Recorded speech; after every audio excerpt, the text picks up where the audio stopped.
All right, guys. So you've seen a lot of these anime tier lists, these tier lists in general, but you've never seen one from B&D's Playtime. And you know why? Yeah. You know why you haven't seen one from B&D's Playtime? Because we're lazy.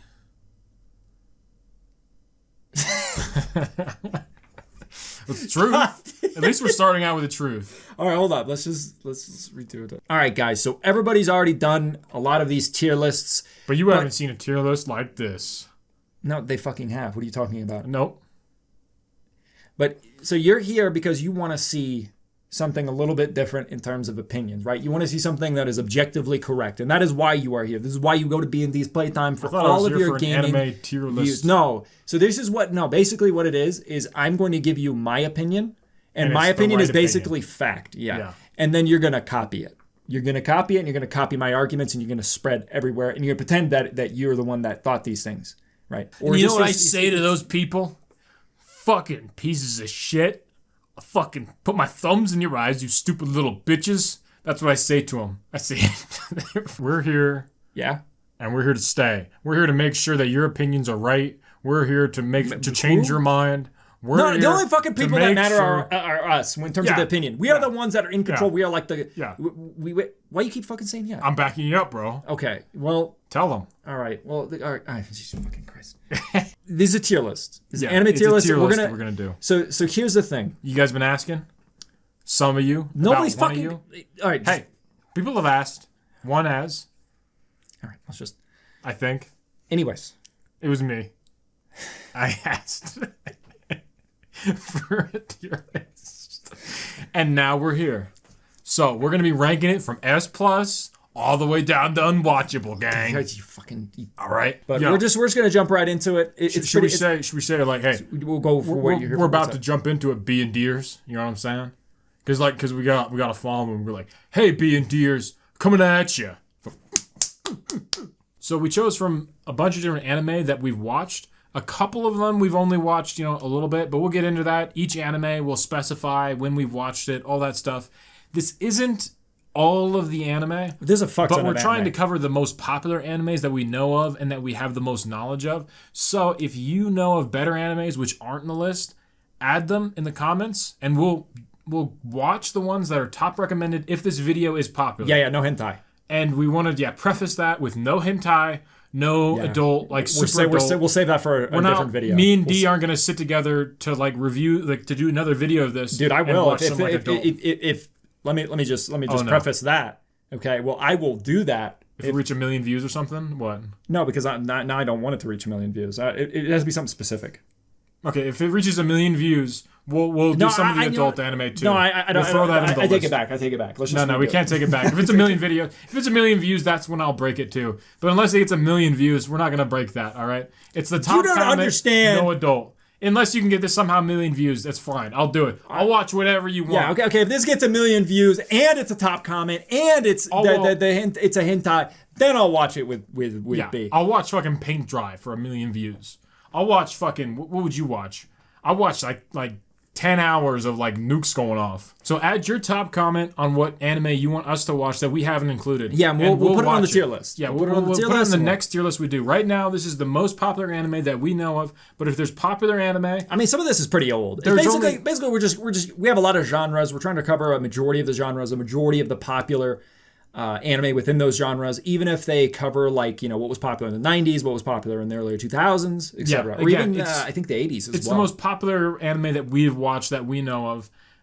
There's a couple anime which aren't included, but if it gets the top comment, I mean, there's a lot of these that aren't popular as well. They're just like, well, we got some stuff in here. So comment the anime you want added. We'll watch it. So long as this reaches, let's say 1,000 likes or something like that, or 500 likes. Something like that. Yeah, 1,000 plus likes. Watch the entire fucking thing. 1,000 I don't give a fuck. We'll select one of the top comments. If this gets 1 million views, if it gets 1 million views, we'll watch 10 of the top comments. Yeah, we'll do 10, and if the one that's hold up. If it's 1 million views, and your comment gets higher than 10,000, and it could be anything, I'll watch it. Yeah, we'll put it on the fucking tier list. Yeah, we'll put it on the next tier list, no matter what it is. Yeah, no matter what it is. It could be the most degenerate. It could be the worst shit. It could be banned. Yeah, it can be banned. We have to like go to some like weird Chinese market that's like, you know, like where you bought like the Mogwais. You don't watch this. Yeah, it kill you. You stupid motherfucker. And we'll watch it. Okay. Yeah. We'll even watch shit like that. We'll watch the videotape from The Ring if you want. All right. So let's start off. Everybody knows My Hero Academia or Academia, right? For some of you more cultured folk. No, you aren't fucking cultured. Immediately. You start off. Basically, there's another thing too. Is we're going to debate. We're going to debate because we have different opinions on this. We're going to debate hard. Fucking help me, God. So, My Hero Academia, I actually liked the first episode of this. I thought it was all right. What I wanted to see, just a quick thing of what I would have done different, right? I would have made him Batman. I would have made him have no Wasn't power. he supposed to be like Batman? Wasn't there like the thing where the author was going to make him like Batman? I don't fucking know, dude. You think I'm reading author's notes? Like, ooh, I wanted to make a Batman until my fans be like, no, I want you to make him eat his hair and turn him in. Like, no one fucking suggested that. What do you mean you want to make a Batman? Who was telling him no? Who was the editor? It's probably editor. The editor's like, he's going to fucking eat all Batman! Superman better! That's what he said. And I'm like, yeah, base, dude. Superman is better. But Superman is not better than Batman. Superman is base. We got to do the superhero tier list. DC and Marvel. Okay. Oh, yeah, we should, actually. Spoiler warning, it's Batman's the top. Fuck off. It's Superman. Above them all. Yeah, it's whoever has a stronger Superman's argument. Down at the bottom. Anyways, Batman's at the top. So we have a lot of different opinions about this, and we're gonna argue, and we're gonna go quick back to My Hero Academia. Okay. So what I would have done, my artistic vision, if I was like his editor. My autistic vision, yeah. So it would have been, I make him Batman. I don't have him eat the hair and get like free Batman? Power. You're in the fucking story? I'm in this story. I'm like, I start like beating the shit out of him. You're Batman. I'm Batman. You're Batman. I'm like, okay. Yeah. The whole thing with him, I thought it was kind of cool at first. I'm like, he has to like earn the power. And, you know, there's some amount of not him just getting gifted power. I like the fact that he's earning it. But in general, the character didn't really show a lot of masculinity. He never really stood up to Byakugo. And, let's get into that. Hold on. I want to say something there. When it came to Byakuga and Deku in general, Byakuga just bullied Deku and Deku took it, and somehow it was framed in such a way that this was okay. And he never stood up to him as a bully. I know that there's this quote unquote like I think that there's a couple parts where he actually like quote unquote stands up to him, and it was incredibly unsatisfying how it was executed, and it really didn't address the overall issue. And then it was just kind of brushed off and never really handled at all. And Byakugo also, even for him becoming a hero, his power is to explode things. That is not the power of a hero. That's the power of a terrorist. Yeah, that is what a terrorist power is. They blow up things. Well, they cover it and be like, even if you terrorist, you can be a hero. That was some stupid ass logic. Anyways, bad guy didn't like Byakugo. Deku was just okay. He wasn't really special in any sort of way with his personality. He was just, I'm going to try hard and do my best, which is fine. But he was a rug. Hold up. He was too much of a rug for Byakugo. Yeah, that's what I was going to say, too, is like, even the fans, all they're doing is like, I ship Byakuga fucking pounding Deku in the butthole. He's just wrecking his fucking boy pussy, like 24/7. And then it's just like, Yeah. He's just pathetic. He's a pathetic main character. He cries all the fucking time. He's pathetic. He's a little piece of shit. And also, I want to point out too that he literally, it's this weird thing where he's supposed to be humble, but he starts with a humble brag. He's like, "This is the story of the world's greatest hero," and it's just like, really? Yeah, this is like the world's greatest hero. Your world kind of sucks then, right?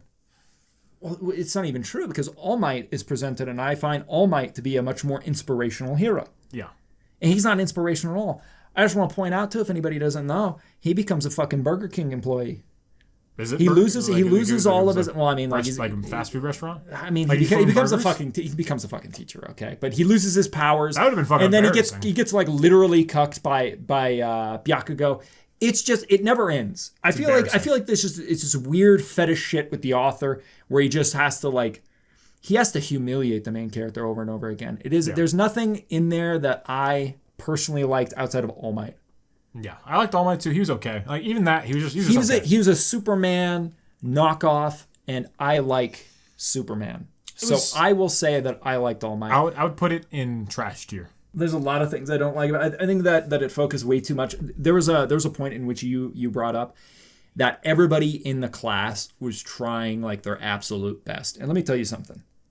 It ain't gonna happen. No, yeah, it doesn't make any sense. It doesn't work like that. I mean, nobody has it like... The whole point of a lot of these stories is that there's one exceptional person, maybe a few, that stand above others because they have exceptional willpower. But let me tell you something. When everybody has infinite willpower, like it's one of those things where it's just like that's the baseline. So nobody has infinite willpower. Everybody has the same like it doesn't. There's nothing that makes them stand out. There's nothing like it's like I'm trying my absolute best even though I'm a terrorist, or I'm trying my absolute best because I can make things float, or I'm trying my absolute best because I'm invisible. I just didn't really like. Or I'm trying my absolute best because I'm a Majin Buu clone that looks like fucking Majin Buu.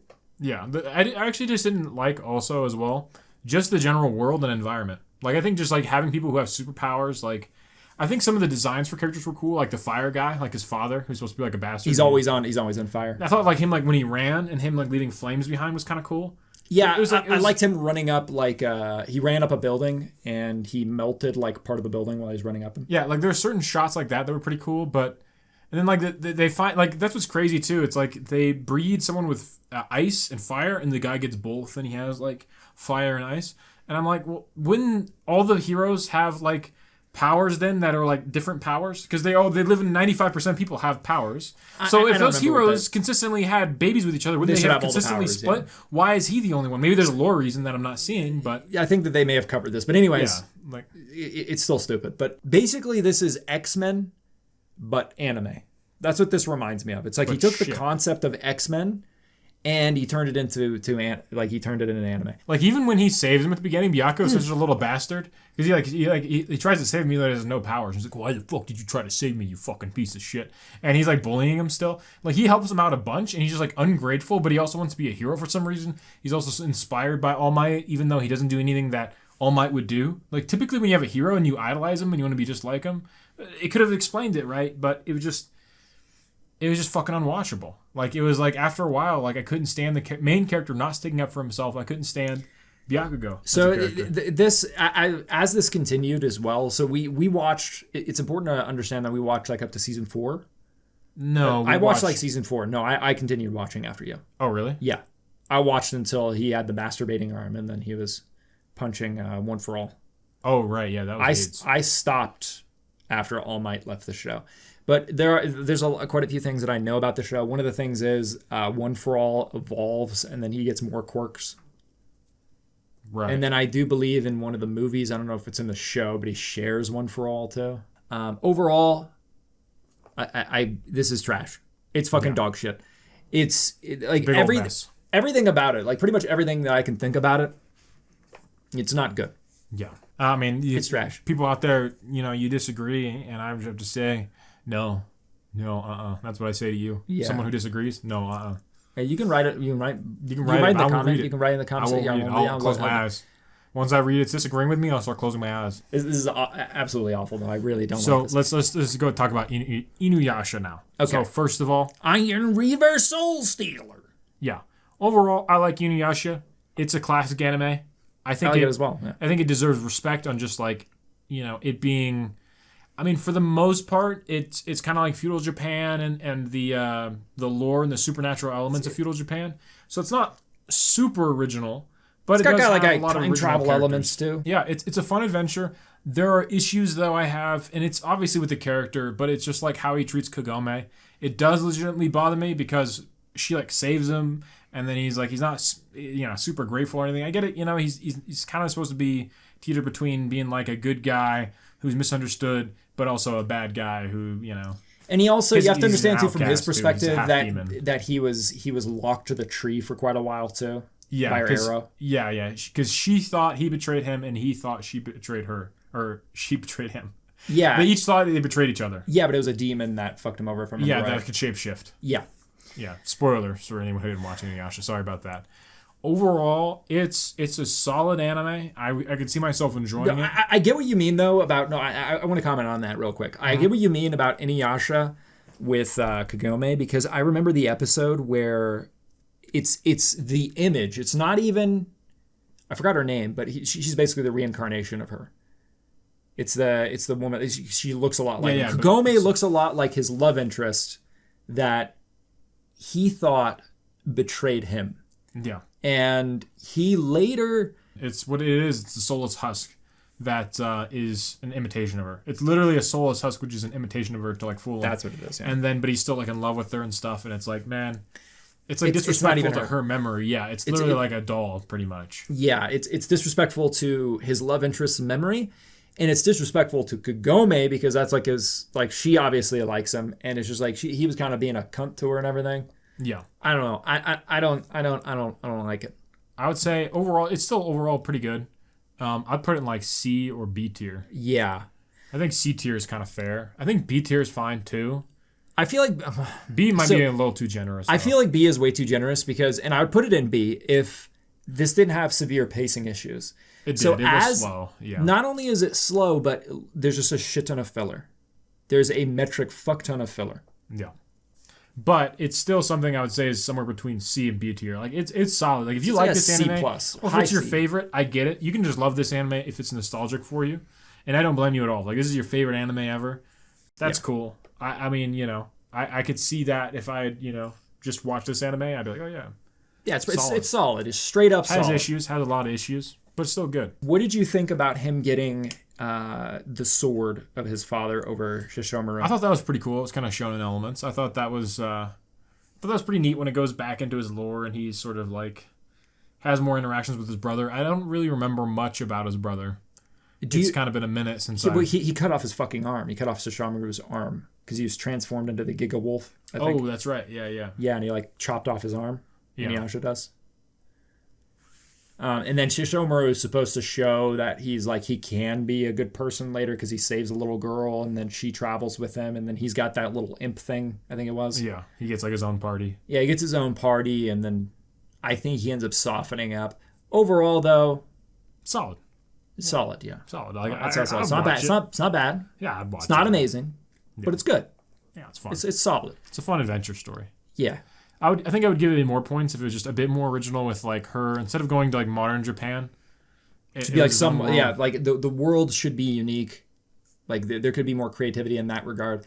I also think, like I said before, that there's huge pacing issues later on. Like nothing really happens. It's just like filler because Inuyasha doesn't really get finished. And they kind of just meander along. Yeah. And they end up coming back later on with the anime. I think it was a movie or an OVA where they have to actually finish off the story. Right. Yeah. So, and that becomes I'd say it's firmly in C because of that, because I feel like maybe the first half is really solid, which I would put it in B, but then the second half is more like along D. So I feel like we're being pretty fair here. It's right in the middle of it. I feel like the second half with all the filler is like D tier. The beginning half is probably around B. Right. Has issues, but it's around B, like low B, like B minus. Yeah. It does, I don't want to be too disrespectful to it because I feel like it is a classic in a sense, Right. Like even for me, there's like nostalgic ties with it. What do you think about the character archetypes? Like you got like, so in Inuyasha's party, you got a monk with a black hole in his hand and he's like super horny for everybody. Okay. And then you got that ninja woman with like a 20 ton boomerang. Doesn't make a whole lot of sense to me. Yeah. But she was like trained as a child to wield that boomerang, wasn't she? 20 ton boomerang. Yeah. I don't care if you're trained from a child to wield a 20-ton boomerang. Okay, that thing was huge. Let me explain why you're wrong. Let me explain why you have no idea what I'd rather talk about the horny monk. Why you're an ignorant fool. Okay, you've heard that story.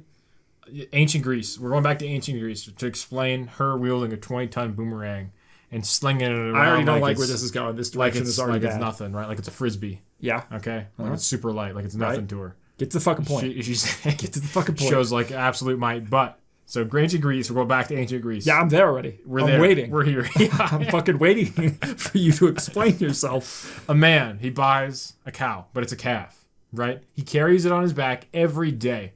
It grows until eventually it's a cow. Years and years pass. Yeah, right? You're talking about. And then he has a cow on his back. How does that accomplish? Because through growing up with the calf, him carrying it on his shoulders every day, longer distances, and then it's the same thing with the boomerang. If every day I was at 1 pound on my back and go for a walk, what do you think would happen? You would die at a certain point. No. How you said humans were, you made the whole army, humans are adaptable and stuff. It's true. Talking about rat poison and stuff, you were like, dude, I try every day to poison your penis. Somehow you're still fucking alive. Yeah. But if we should actually test this. People have been doing these tests. Maybe guys, we might have to delete this because I'm gonna get a pound on my back every day. We're gonna add it. Add it up. We're going to put it into the math. Yeah, this is the goal. This is the ultimate experiment challenge. Every day, walk a mile, 1 pound extra. All right, whatever, dude. Whatever. You convinced me. So that little fox thing. What about that little fox thing? It's like the Snarf. Like, if anybody's familiar with Snarf, there's always like that little... But he's character that's like, oh, he's supposed to be so cute. No, and they like throw him in. He's either a mascot or he's supposed to be like comedy relief. Right. And that's effectively what Snarf was. But Snarf was the most irritating example of that archetype. But that's basically what he is. He is the Inuyasha Snarf. Didn't he cockblock Inuyasha? Not as far as I know. But if he did do the pig thing, then Inuyasha has every right to like kill him, unleash unholy wrath on him. Yeah. Yeah. Fucking. He could just eat him. Yeah, he could just eat him. Yeah, but I don't think he cockblocks him. No. I thought he did. Maybe it was. I'm not sure. I don't know. Yeah, he's literally directly about to get some with Kagome, and then the fox jumps in front of him he's like, get down, Mr. President, that kind of stuff. He like jumps in front. Yeah, that's what he does with Kagome. Could you imagine if people did that in like the ancient times? You know, they like we wouldn't even be here. You know, like if people were like that way, like this autistic, like weird anime thing, to where like would they jump in the way of your penis? Yeah, and they try to like protect you. Down. Yeah, it'll hurt you. What the fuck? Toppa tengen. Toppa tengen. Let me just fucking say this, dude. It's great. Yeah, it's I great. really like tengen Toppa gurren lagann. I really like the motivational, overcoming the odds sort of like I think those stories overall, things that are motivational, are incredibly valuable, right? Like some of my most like favorite anime are all incredibly motivational. So for me. It inspires you to be a better person, like, and you can see this in real life with a lot of people where they take anime and they actually try to aspire to be a better person because of it. So it actually kind of transcends just a medium in which you're just watching something, you're watching entertainment. You're actually just it can almost like transform you into becoming better.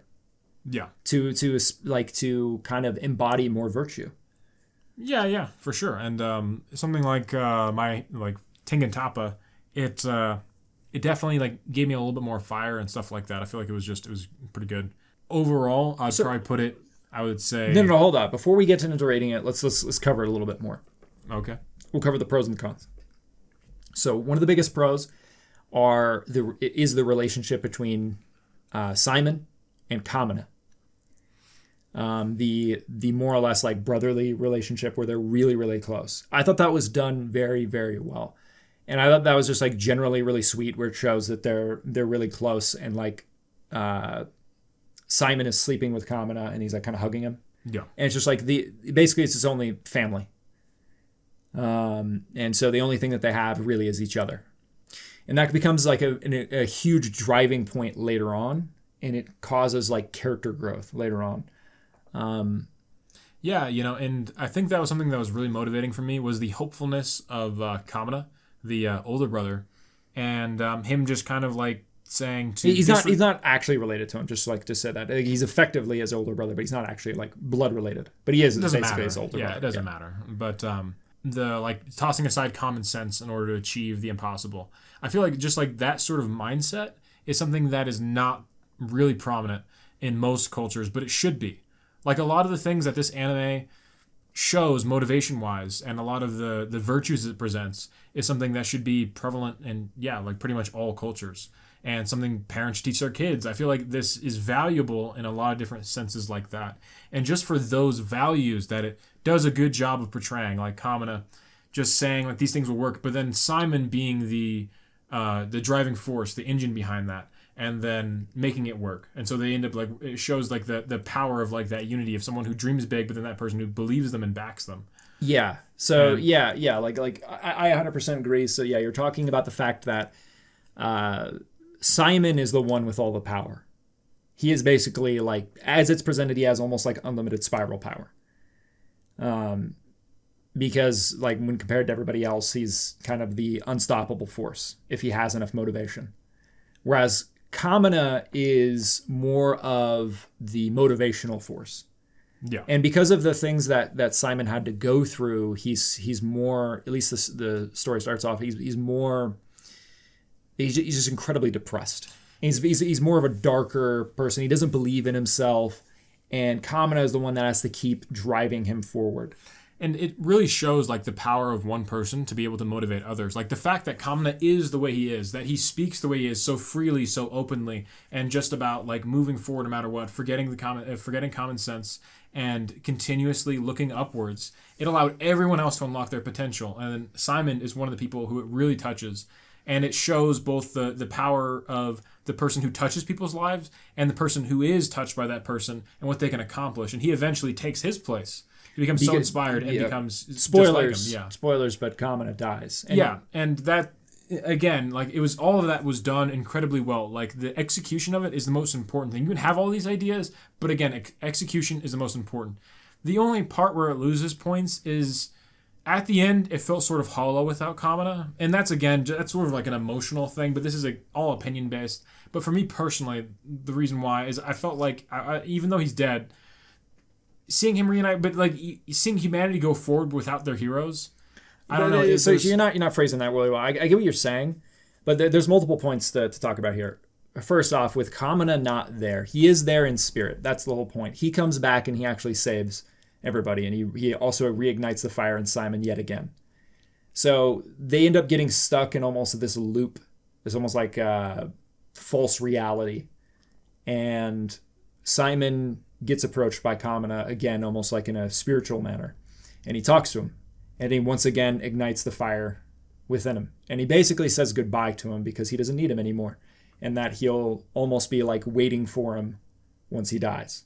Like it's kind of like the impression that I get. It's like I'm dead and I know you need me right now, but you need to be stronger for yourself and everybody else. And it just made it more powerful because of that, because it gives you the reminder of not only what he's fighting for, what kind of person he has to become and to keep that strength. And he was there as a reminder. There's this, again, they get stuck and there's like this hopeless moment, and then Kamina comes back and talks to him. Yeah.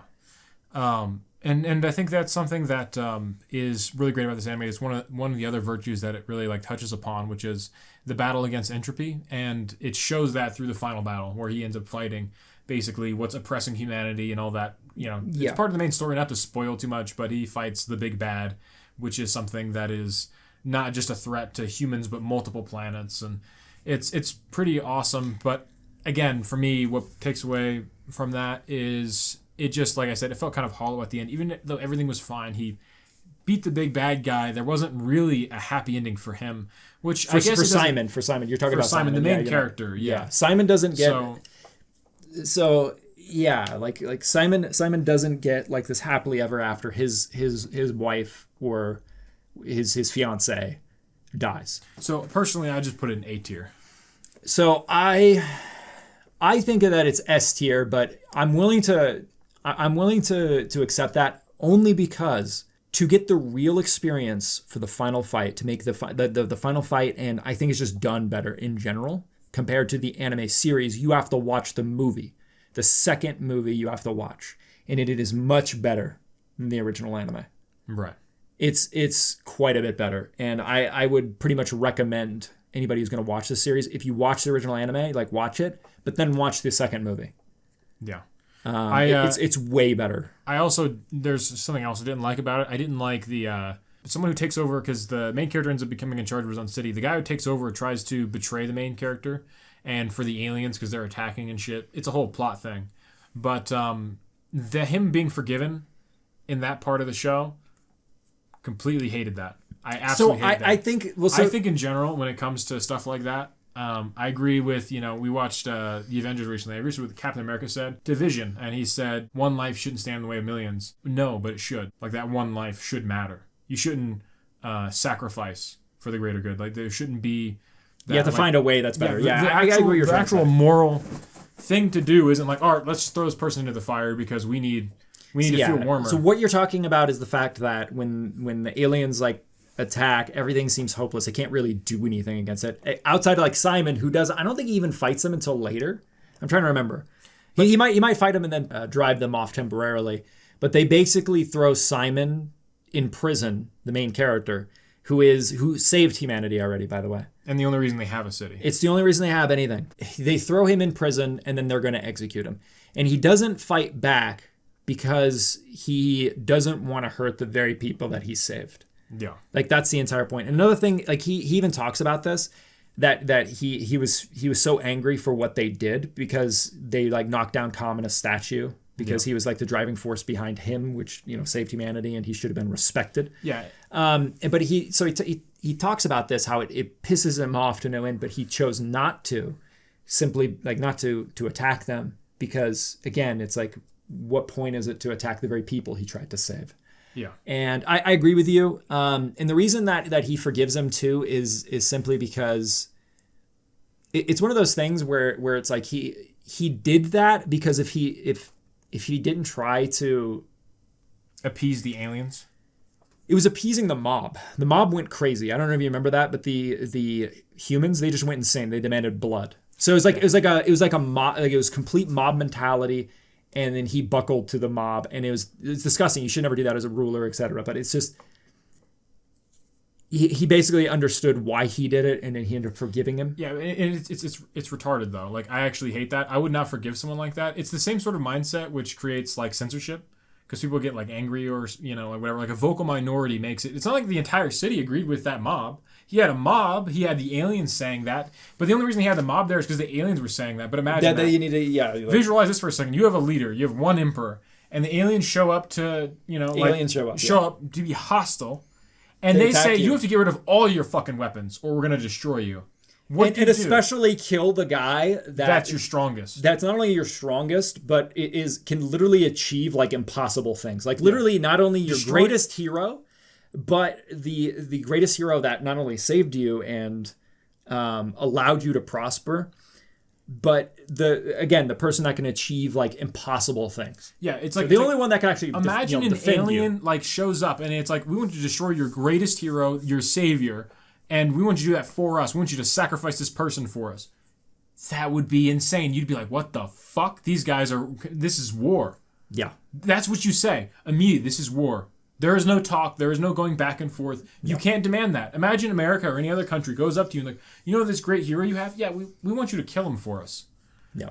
Like, literally asking for sacrifice, and then the guy's like, oh, I forgive you because the odds. Like, dude, what are you talking about? This guy literally committed, like, that is, like, the worst thing you can do as a leader. That shows he's a horrible person and a horrible leader. Yeah, they try to, like, explain it away, like he was stressed and all these other things. It's like, dude, I was stressed. I had to sacrifice. I had to make a blood sacrifice to the aliens that showed up. It's like, give me a fucking break, bro. Put it in B tier. I'm pissed. It does piss me off. Put it in fucking B tier. It's moving down. No. It's not moving down. It doesn't matter because it's just a small scene. It's a small scene, but it's an important scene. And it's an important scene, but the whole point is that it literally black pills you before it saves humanity. It literally gives you a black pill during that scene because of humanity and those people. They also bully. They also beat the shit. The in the prison are everybody that they imprisoned that stopped them from prospering. There was basically their oppressors. Yeah. So the oppressors of the people, like their oppressors are in prison. Simon gets sentenced to prison. The oppressors that he imprisoned, the oppressors of humanity that he imprisoned, beat the shit out of him every day. So yeah, I agree with you. That was bad writing, is bad shit in general. Yeah, and that's what makes it B tier for me. Like, it would be A tier, but if they just removed all that and fixed that, it'd be A tier. I argue that it's still A tier, and the reason why is like being motivational. But I disagree because, like, again, it makes the end feel more hollow. Because when he saves humanity, it's like, yeah, the same humanity who formed mobs, nobody came to fucking save him. These people who are willing to take their own people, their great heroes, and stomple on them so they can get a little bit further in life, so they can live a little bit longer. It's like those piece of shit people are what make you feel like humanity should be wiped out. Not that makes you feel motivated, like, ooh, they're safe. It's like, no. Those people should be dead. What's even worse, too, about that is that his wife dies. And his wife is, like, shown to be incredibly innocent. And like, she dies, but, like, all the scumbags that attacked him and destroyed Kamina's statue and disrespect him, tried to kill him, they all live. And on top of that, Simon ends up just going around and honoring his wife's memory by planting flowers. And he is not involved in anything else, politically or otherwise. And he kind of just almost gets forgotten. Yeah. It's so B tier. It does, like, Yeah, he doesn't. He isn't. It feels like he's not honored in any capacity. No, it's like literally like he becomes like almost like a martyr, even though he like sacrifices everything. Kamina sacrifices everything. He doesn't get recognized. His statue doesn't get rebuilt. There's not even like that happy ending to where his statue gets rebuilt and they build a new one assignment. No, they're like fuck him, fuck his memory, and even the leader who gets reinstated, even though he's a complete traitor. It's like, oh, what a happy ending. Like that ending was such garbage. I think the fight was cool and all that. Yeah, there's a lot of really good shit. Like I have to agree. Like I was gonna argue against it, but the more I think about it, it is something that actually pisses me off. Yeah, a lot as well. It pissed me off a lot when I watched it. Like so did I when I first watched it. When I rewatched it, it didn't bug me as much, but it is something that still bugs me. Yeah, because the leader's literally a fucking traitor. Even like the woman's like, oh, you work so hard. It's like, dude, do you know anything? Like this is why. Like it's just like, ooh, gonna get me started. Let's move on. He's gonna make me angry. Right. Yu Hakusho. So I feel like Yu Hakusho, it's S. Yeah, we both love it. So let's start talking about this. So instead of despite it being a shonen and taking a lot of elements from DBZ, you see Hiei is very similar to Vegeta, kind of similar in personality, or at least the archetype. Yusuke obviously has the spirit gun, which is kind of reminiscent of like key usage of Dragon Ball. Follows like similar formulas. With the big bad showing up, you got a train, etc. You got that going for it. But when it first starts off, it actually starts off as almost like paranormal kind of comedy with some romance. He dies in the first episode, tries to get his body back. Yeah, he gets hit by a car, and I'm like, wow, what a short show. I turned it off. I didn't watch a single more episode. I'm like, he's dead. Come on. And then it just follows his journey from beginning to end. And there's a lot of really good things about this anime. I don't want to spoil too much. The highlight of like all the arcs is the Dark Tournament arc. And the highlight of the anime itself are the character connections. Okay, but what's good about it? Shut the fuck up. I would say watch it for yourself if you haven't seen it. Watch the English dub because they do a great job. The English dub does an amazing job. I'm sure the Japanese, I'm sure if you're watching Japanese, it's fine and all that, and it's great. The English dub's actually the English dub, they actually do a great job, so we would recommend that. And I feel like there's a drop off in quality after the Dark Tournament arc. There's a few things that kind of piss me off. There's actual like problems with it. We'll get into spoiler territory a bit. After the Dark Tournament arc, he tries to expand upon like the usage of ki instead of just normal attacks. He tries to have like basically psychic humans which have different abilities in order to defend against the oncoming threat. They awaken their psychic abilities, but those psychic abilities are busted because they come along with reality manipulation. It's like it's a little much, and they create their own dimensions and stuff. Like, dude, chill out. All right, I get humans are going to become strong in response, but. It also manipulation. Like, basically, Yusuke gets kidnapped too. It's like it's after becoming the most powerful person in the world by a large margin. Yeah, and he even goes and does like that's 50% of my power, just like Toguro does, right? And he does that in that arc, and also Yusuke is kidnapped effectively by Genkai, his master, which is kind of why they were able to do that. And it was supposed to be a lesson to not take. Like Genkai was trying to give Yusuke a lesson to not take these people lightly. But the concept of that arc is good. And the concept is that the old spirit detective, because ends up becoming a spirit detective, goes crazy. And he goes crazy because his worldview was shifted drastically when he saw humans torturing demons. Because he always viewed everything as black and white. It was really simple. It's like demons are bad, humans are good. But then he saw something where it was so grotesque that it kind of just mind broke him and it fucked them all up. Now, I don't think that it was executed well.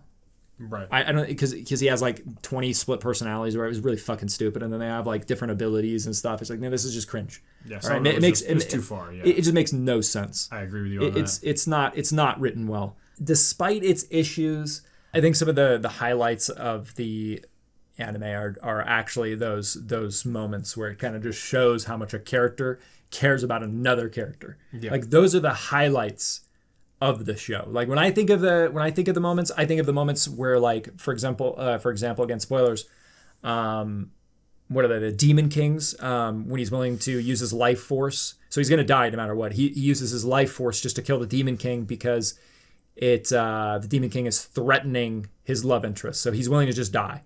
He starts tapping into his life force and he's willing to just kill himself.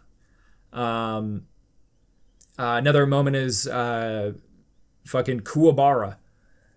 Kuwabara seeing Yusuke get pummeled and potentially dying, and he's saying how unfair it is that he has this power to go and save Yusuke because he's locked almost in a different dimension, and they're trying to make him unlock his like dimension cutter sword, and he's forced to watch Yusuke get tortured. Effectively, gets his ass beat, and they're trying to bait him to use the dimensional cutter sword so he can cut down the barrier, use Kuwabara to cut down the barrier to the demon world. That's a great moment because he's watching him, and it shows how much he cares about Yusuke. You can see that at the beginning of the show too, where like Kuwabara breaks in when Yusuke dies at the beginning of the show, and he's crying. And it just shows that even though Yusuke had this antagonistic relationship with Kuwabara, he still considered him someone that he cared about, and it affected him on a personal level. And it's just like there's these moments, even it's just like his deadbeat mom crying and stuff when he dies. It's like there's just so many like great scenes where it just shows how much the characters care about each other. And there's a lot of great scenes associated with that.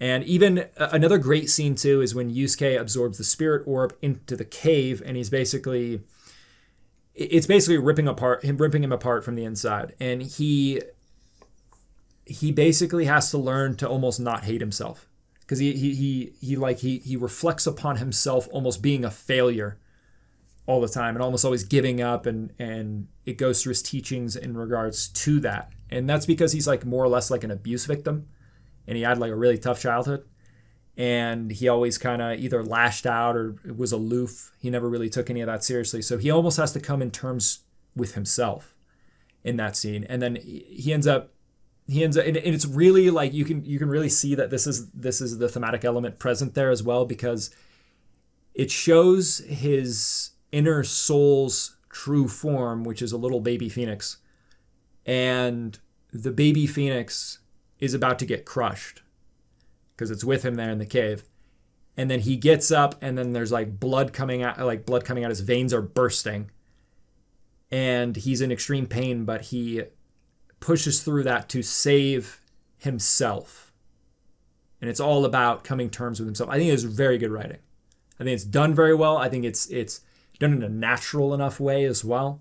I think it's compelling.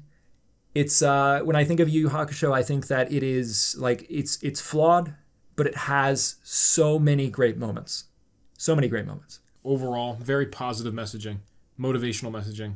We definitely recommend it. All right, Naruto. All right, you can start us off. Okay, so first of all, I'm gonna become the Hokage. Believe it. That's what Naruto says, and I believe him.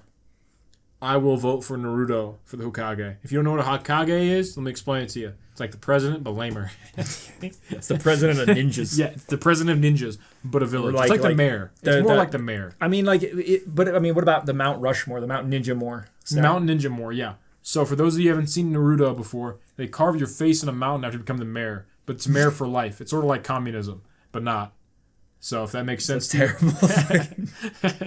So he wants to become the mayor / communist mayor of Ninjaville. Yeah. He's like, I'm going to impose communism. Yeah, I'm going to impose communism on everyone. Believe it. And he does that because... And they're all starving in breadlines, okay? Yeah, he does that because they all bully him, so he wants to enact communism. I'm going to be Stalin 2.0.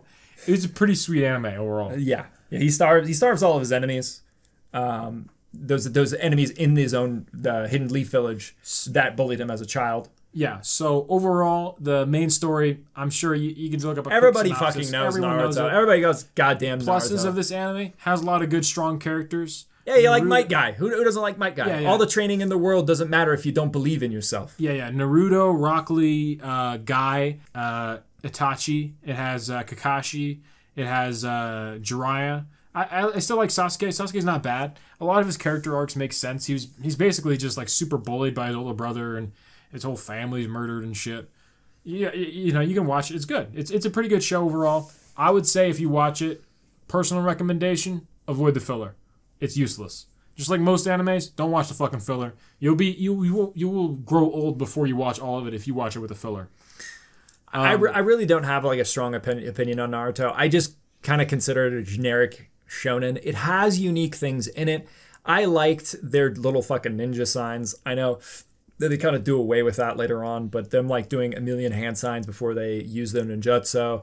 Pretty cool. Yeah. I liked that. I actually liked Kakashi. I liked a lot of the characters. I liked Might Guy and Rock Lee probably the most. I don't know. Like it's simply because Rock Lee and Might Guy both embody being born in the dirt and climbing up and making something of yourself over someone who is born with more in life. Rock Lee and Might Guy embody being able to pick yourself up from the dirt, pick yourself up from being nothing and turning yourself into something, but not just something absolutely superb, something that transcends everyone else. And because they literally started off at the lowest point and they overcame everything through hard work. But that's the hardest work. That's the thing. It's not just like, because everybody is kind of presented, even those with talent are presented to work hard, but they work harder. They take it and they take it up to 2, 3, 4 times, even more, to not only close the gap, but surpass them. And it is kind of like the form of willpower. Yeah, that's kind of what they represent, just pure willpower. And so it's hard not to like them. They're the underdog as well. Yeah. And Naruto is kind of like the underdog too, but then he's got access to the 9-tailed beast that's sealed within him. Yeah. So overall, I would probably say it's like B tier. I say it's an OG. It deserves like. I think Tengen Gurren Lagann is better than Naruto. I think it's around the same. I don't think it's. I think Gurren Lagann. All right. Well, so I would say Gurren Lagann. Like if we're gonna put it into tiers, I'd say Naruto's a B, and Tengen Toppa is probably like a B plus. I wouldn't give it a B plus. I think it's a B plus. I think that you're just like I agree with you on those points, but it doesn't undo everything else. It has such a like positive message and so many good things that it does. Like so many great things that are in the anime. I agree with you. It's polarizing because it has bad stuff in it too. But that bad stuff does not override all of the good. Yeah, and I don't blame you if Naruto is your favorite anime. Like I think Naruto is really good, but I think at the same time if you watch Naruto, it's or Naruto. People say Naruto and Naruto. I don't know what the fuck to say because people keep confusing me. Potato, right? But I don't blame you. But I do think there are better animes out there, and it's worth watching other ones. But yeah, it's a great anime. It's solid. It has a lot of strengths. I don't really like Sakura though. I feel like she's a waste of a character slot. Like she's literally a big old fat waste. She's a big old mistake. Bitch. Yeah, she's a bitch. Fucking bitch. Yeah.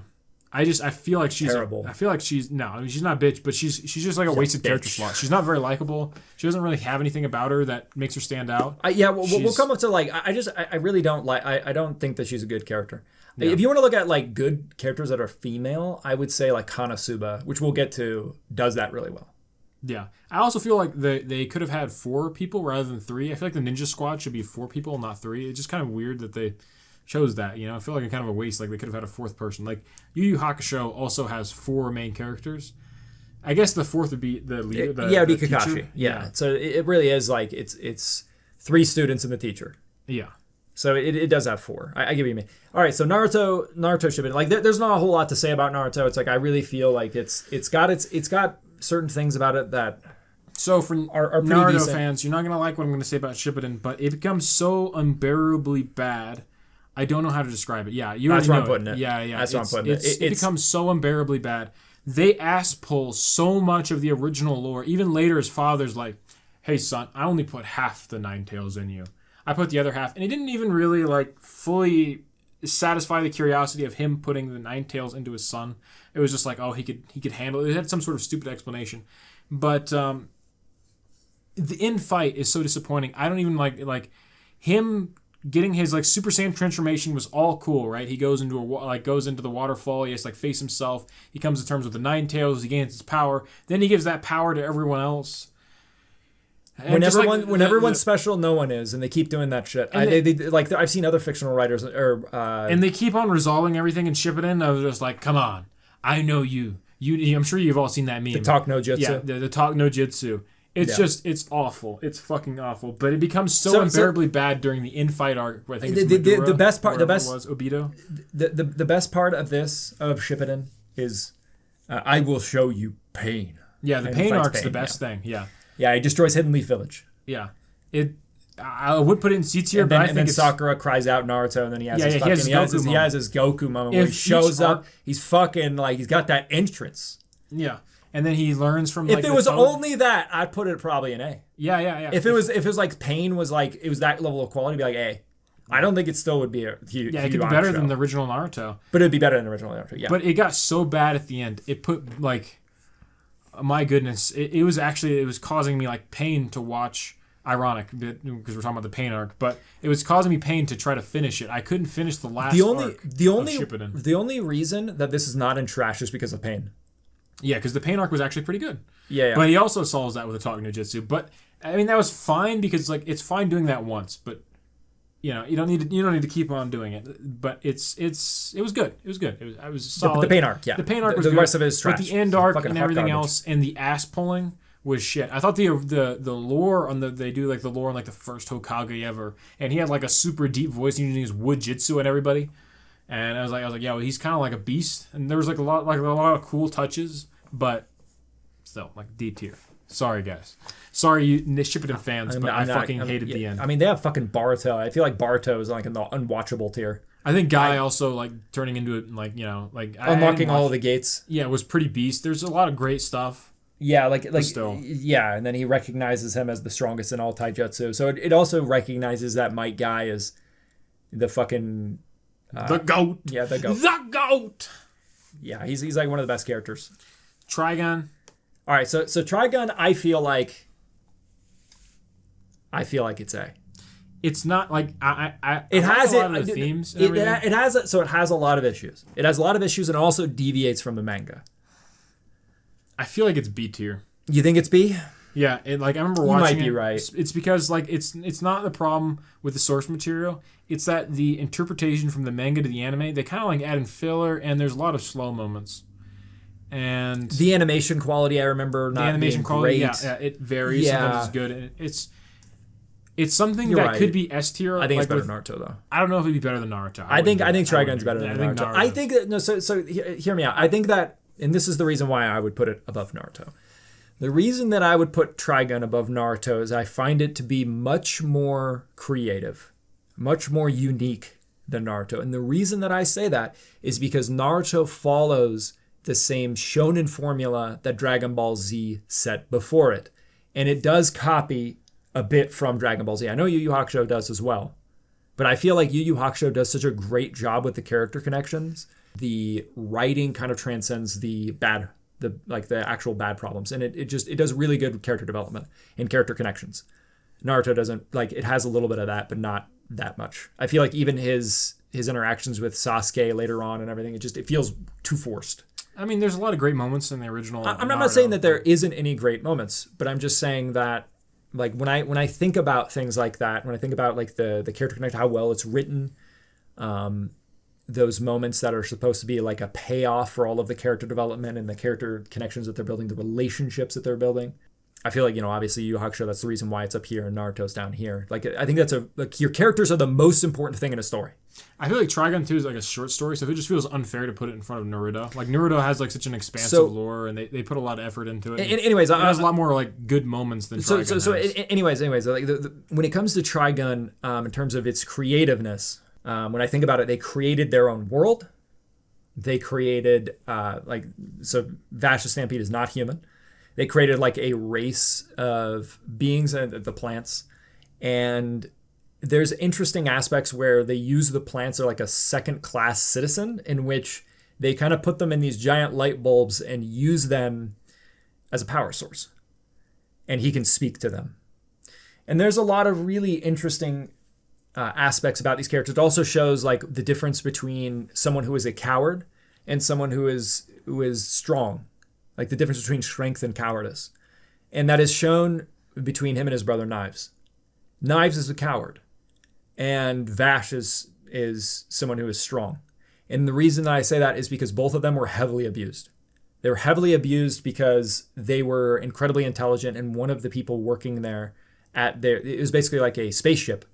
They both, Vash and Knives, could finish his work, and it wasn't just his work. They showed that they were just much better in general, much more intelligent, and it made him feel inferior. So he took it out on. He's like a drunkard that took it out on children because they were children at the time, and so they were both heavily abused. Knives went full psychopath mode.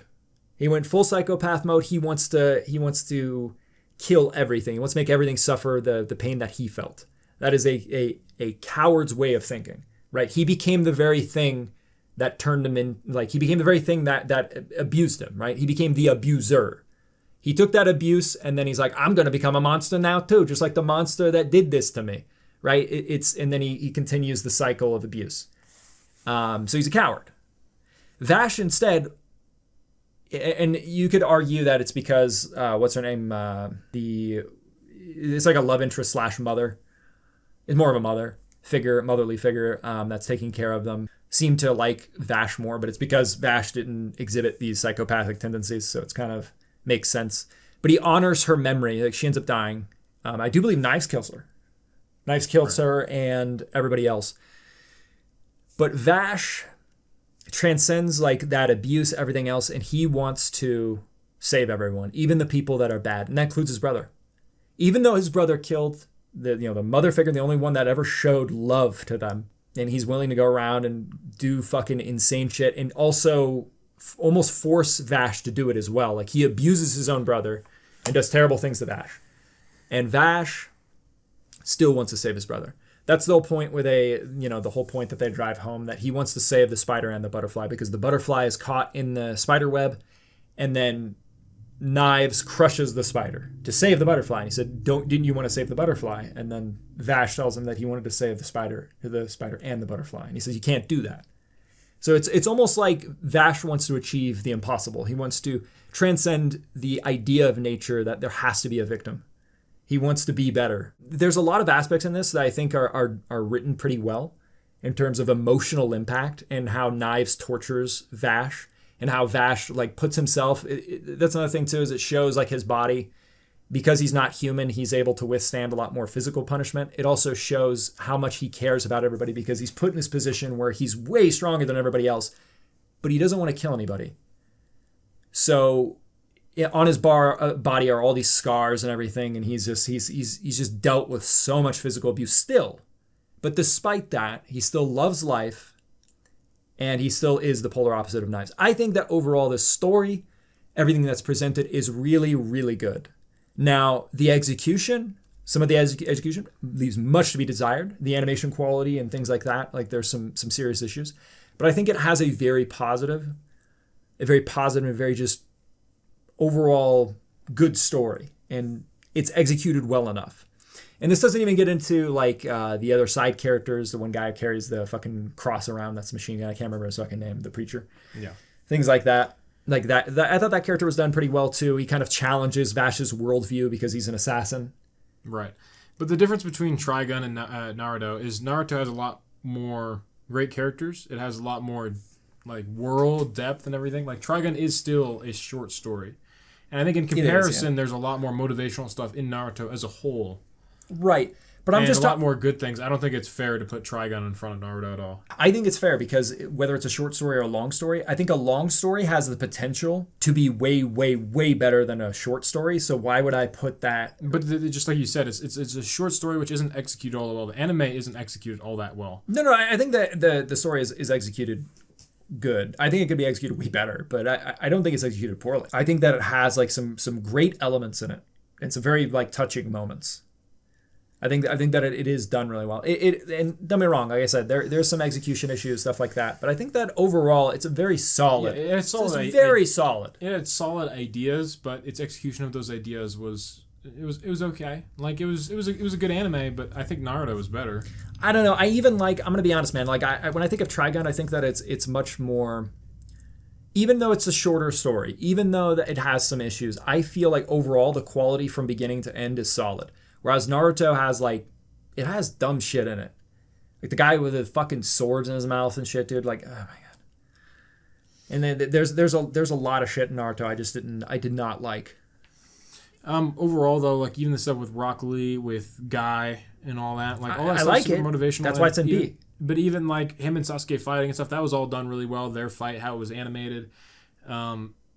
Everything from it, like even the fights where like Itachi's fighting it's not Itachi, it's Kakashi's fighting the main mercenary guy, and he's like copying his moves. A lot of like just really iconic fight scenes, great stuff, cool ideas, It's just, it has a lot more to it. Like, even the world is all custom, just like Trigun. So, it's a lot of it's derivative, but so is Trigun. It's, like a lot of the Western cowboy, stuff it's literally stuff, just a copycat cowboy in space. He does original things, but it's just like Naruto in that way. But Naruto has just more things. There's more of it, Like, Trigun's just really short, not executed super great, but it has a lot of great ideas. And not only is it, like when you say it's not executed great, I only think that parts of it are not executed great. Like, I'll give you an example of like some great scenes in there. Like, for example, just the shot of him, like it coming.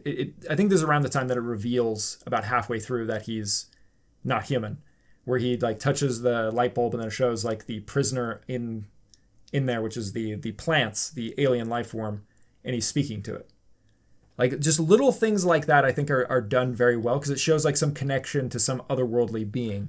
And it presents this mystery and intrigue, whereas Naruto is very formulaic. But do you understand? Even Naruto has like more like meme potential and everything. Like, even the whole thing with Itachi like calling Sasuke too weak and all that. Like, there's just a lot more like to Naruto, in terms of its like cultural value and everything. Like, it's just it feels almost disrespectful to like an OG to just put Trigun in front of it. It's Trigun is also older than fucking Naruto, dude. Even the idea, and this has changed from the manga, but we're talking about the anime. After Knives does all this terrible shit, he like forces him to kill people. He does like all sorts of stuff. He basically keeps trying to abuse Vash. He almost like tries to snuff out whatever light he's supposed to represent, the love for humanity, the love in general for life. He's just trying to torture Vash and make him kind of agree with him. He has to have that control. He fights Vash at the very end. Knives and Vash finally fight, and Vash beats him. And then he makes sure, like I said, not to kill him. And then he picks up Knives and walks away. I think he also is like, he got shot too. I'm trying to remember like if Vash himself got shot. But the point is there that he's carrying him away and he's supposed to save the spider and the butterfly. He's supposed to be Vash is supposed to be the butterfly and Knives is the spider.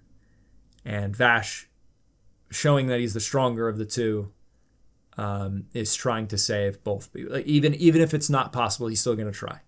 And I think that it has a very sweet sentiment in general.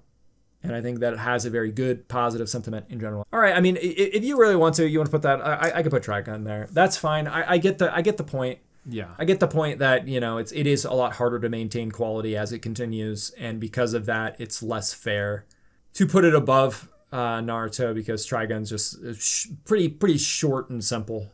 Yeah. And I remember it like there's definitely parts where it drags and stuff like that. I get you. Like, I just really liked the overall. We should definitely come back to this. If we do another tier list, because we're talking about another tier list, we should rewatch some of these. We're gonna rewatch Trigun. We're gonna watch Trigun and Naruto. Maybe I'll rewatch it. I'll be like, man, I'll put it. I'm gonna be putting this down to here or something. Maybe.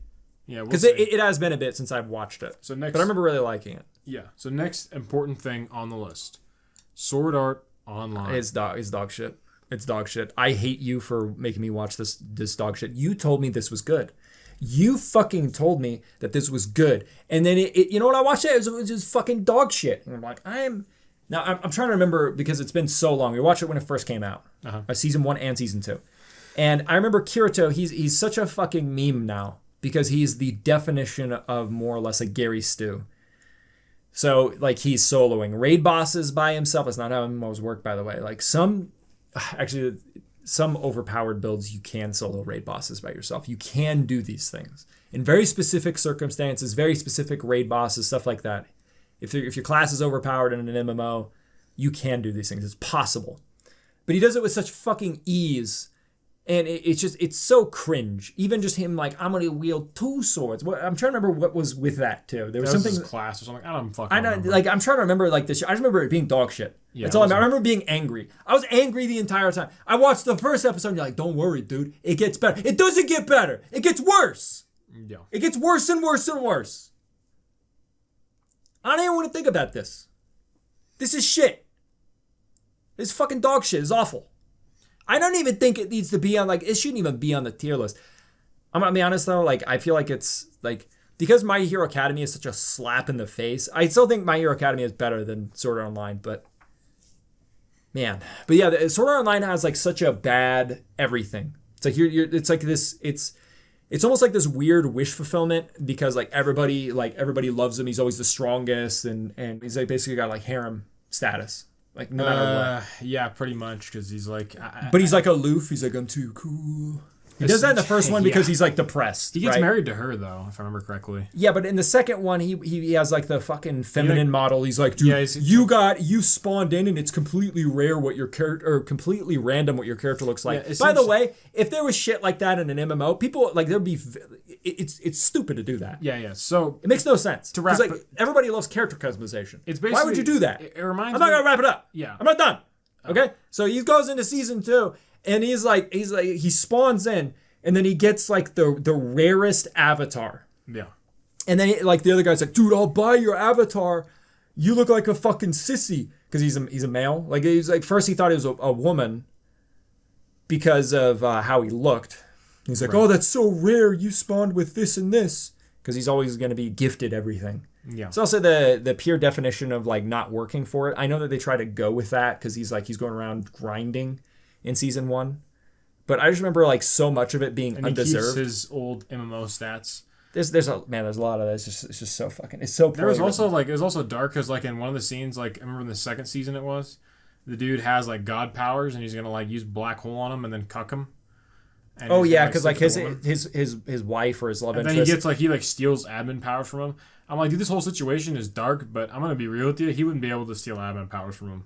Yeah, this would get real dark, and that's why I never enter like a virtual thing because people be able to fucking do like whatever you want with their body. Shit, so yeah, you're not doing a good job explaining this, okay? Because you're just saying things and then assuming people know what the fuck you're talking about. So it's full dive VR. Like it's full dive VR. So your mind goes into the virtual reality and your body stays there. They end up getting stuck in the the reality.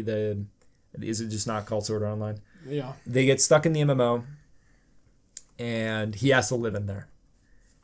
And then like everybody's basically comatose because their minds are in the MMO. And is it one of those things where it's like if you die in the game, you die in real life? Yeah. Yeah, so then there's that aspect too. Like these are solid ideas. It's just executed very poorly. But yeah, what he's referencing is in later on, she doesn't come out. It's like he's able to come out. The main character is able to come out of full dive VR, but she somehow gets locked in like a comatose state while in the VR, and then there's some guy that's like part of it. I think it was an arranged marriage, something like that. And then he's like, I'm gonna fuck her because she's comatose. And the kid's like, no, I'm gonna stop you. And he's like, I got admin powers.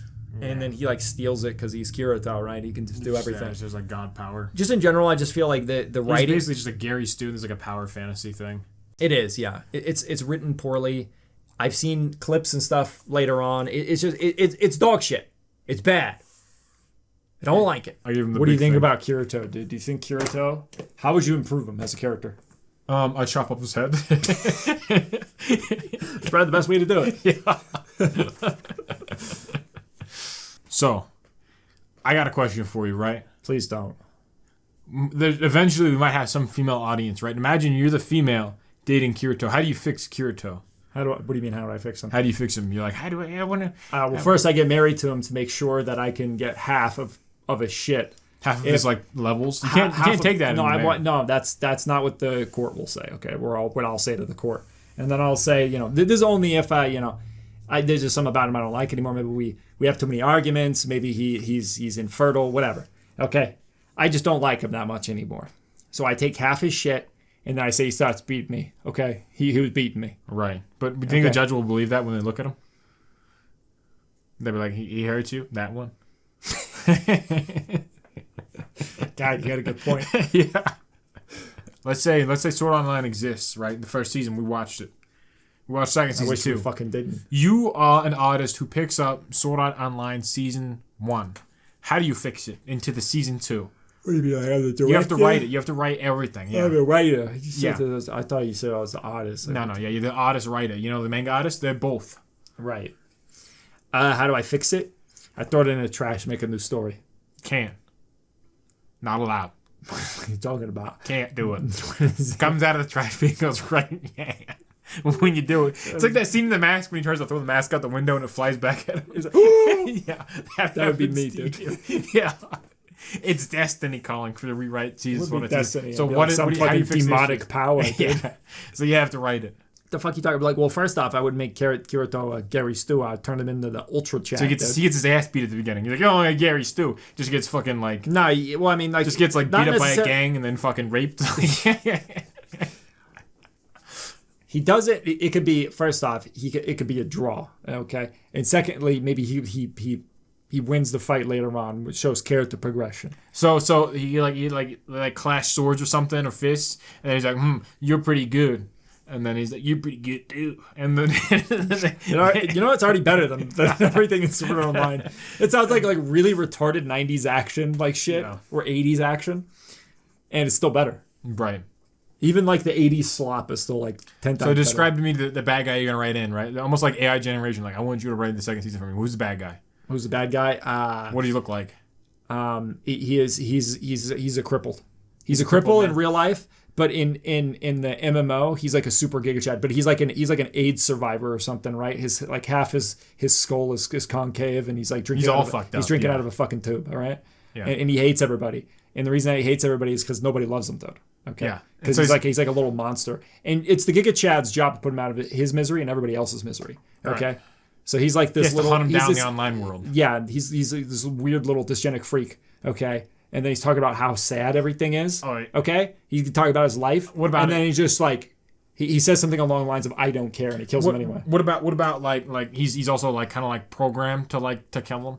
You know what I'm saying? Like, I'm going to pull your fucking feeding tube. Like, there's a guy whispering, if you don't kill Kirito. Like some other guy that can sit for he's for the next season, it's the puppet master. It's the puppet master, right? Yeah, then he's got the puppet master's like whispering in the ear. He's like, I'm gonna rape you. I'm gonna take your prostate out. Yeah, I'm gonna take your fucking prostate out and wear it as a mask. And he's like, please. Yeah. I don't know where this is going. It's just too much. There's like fucking like they're giving him like dick punches and stuff. He's like, who are you gonna kill? He's like, Kirito. And then that's when he can talk about how much he hates him because he's getting his like his nuts pummeled. His nuts pummeled by the puppet master.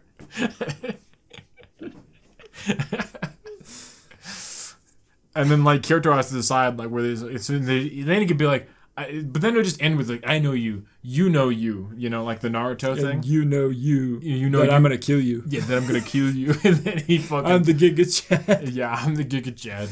So that's what you'd do. You'd have him face against a crippled. Yeah. So it goes real fucking dark. Hey man, you pointed whatever off the top of my head. All right, well, now if there's any people from Sword Art Online, that's how you fix it, okay? I want you to just erase the second season and start with that from the ground up. The Puppet Master is the next one. Yeah, he's like, I've been gaming my whole fucking life. You don't stand a chance. And what about him? Is he like super old or something? Yeah, he could be old. He could be like 100 years old, dude. So he's getting bullied by like someone who's 100 years old. It's always going to be someone physically feeble like every fucking time. So it's complete discrepancy. Meanwhile, the main characters just be like mega jacked. He's like every time he's not out in the like virtual world, he's just exercising. Even when he's in the virtual world and he's stuck in there, it's like he doesn't lose a pound. And he starts talking about like the champion mindset and stuff, and what he learned about like in the first season, and what he overcame.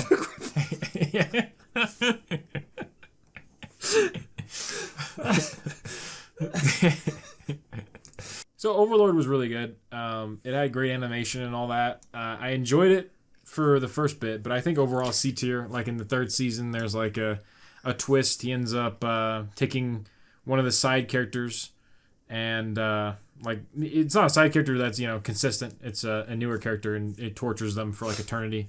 It's really dark and shit, and I didn't like that. It's kind of like if the moment in anime where you're waiting for Goku to arrive, but he never arrives, and it's just dark abyss. Kind of like shifts into that, and I didn't like that. When you look at this shit, you look at it, you're like, it's Skeleton Man, right? You know what I think of? I think of Skeletor. Now just think about He-Man, okay? Just think about it for a moment. You got one guy that's like fucking wearing a gay baby diaper, and he gets superpowers from a woman in a castle. So just dumb, stupid. But then you look at the Chad Skeletor. He is a literal skeleton, but somehow he's buff. Right.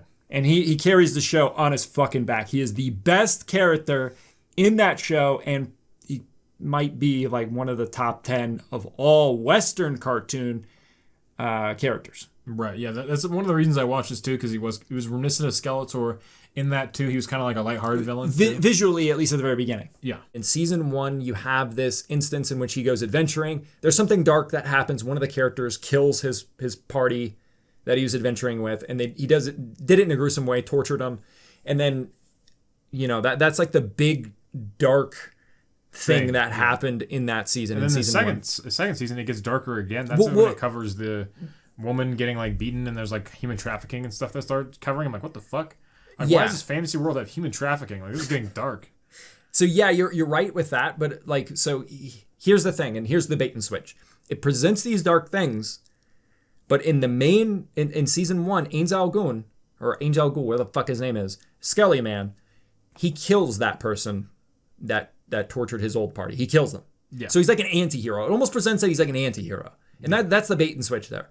Because in season 2, like you said, it covers the human trafficking. It covers the human trafficking, and then his the butler guy, kind of like breaks it up He breaks it up, he saves one of the people, it's like, oh, again, anti-heroes. Like, these things are dark, but they're stopping it. Yeah. They're dark themselves, but they're also like stopping really dark shit. Yeah, they're just kind of pretending to be the bad guy for the most part. Yeah, they're like a lesser evil. Yeah, it's Skeletor. Like a lesser. Yeah, it's a Skeletor vibes to me. It was like they're kind of like being like a bad guy, but it's just like kind of gray area bad, to where they're like kind of just appear bad. Nothing too egregious. And then you go to season 3. He considers the NPCs that he lures, because he from what I remember, he lures them into Nazarick.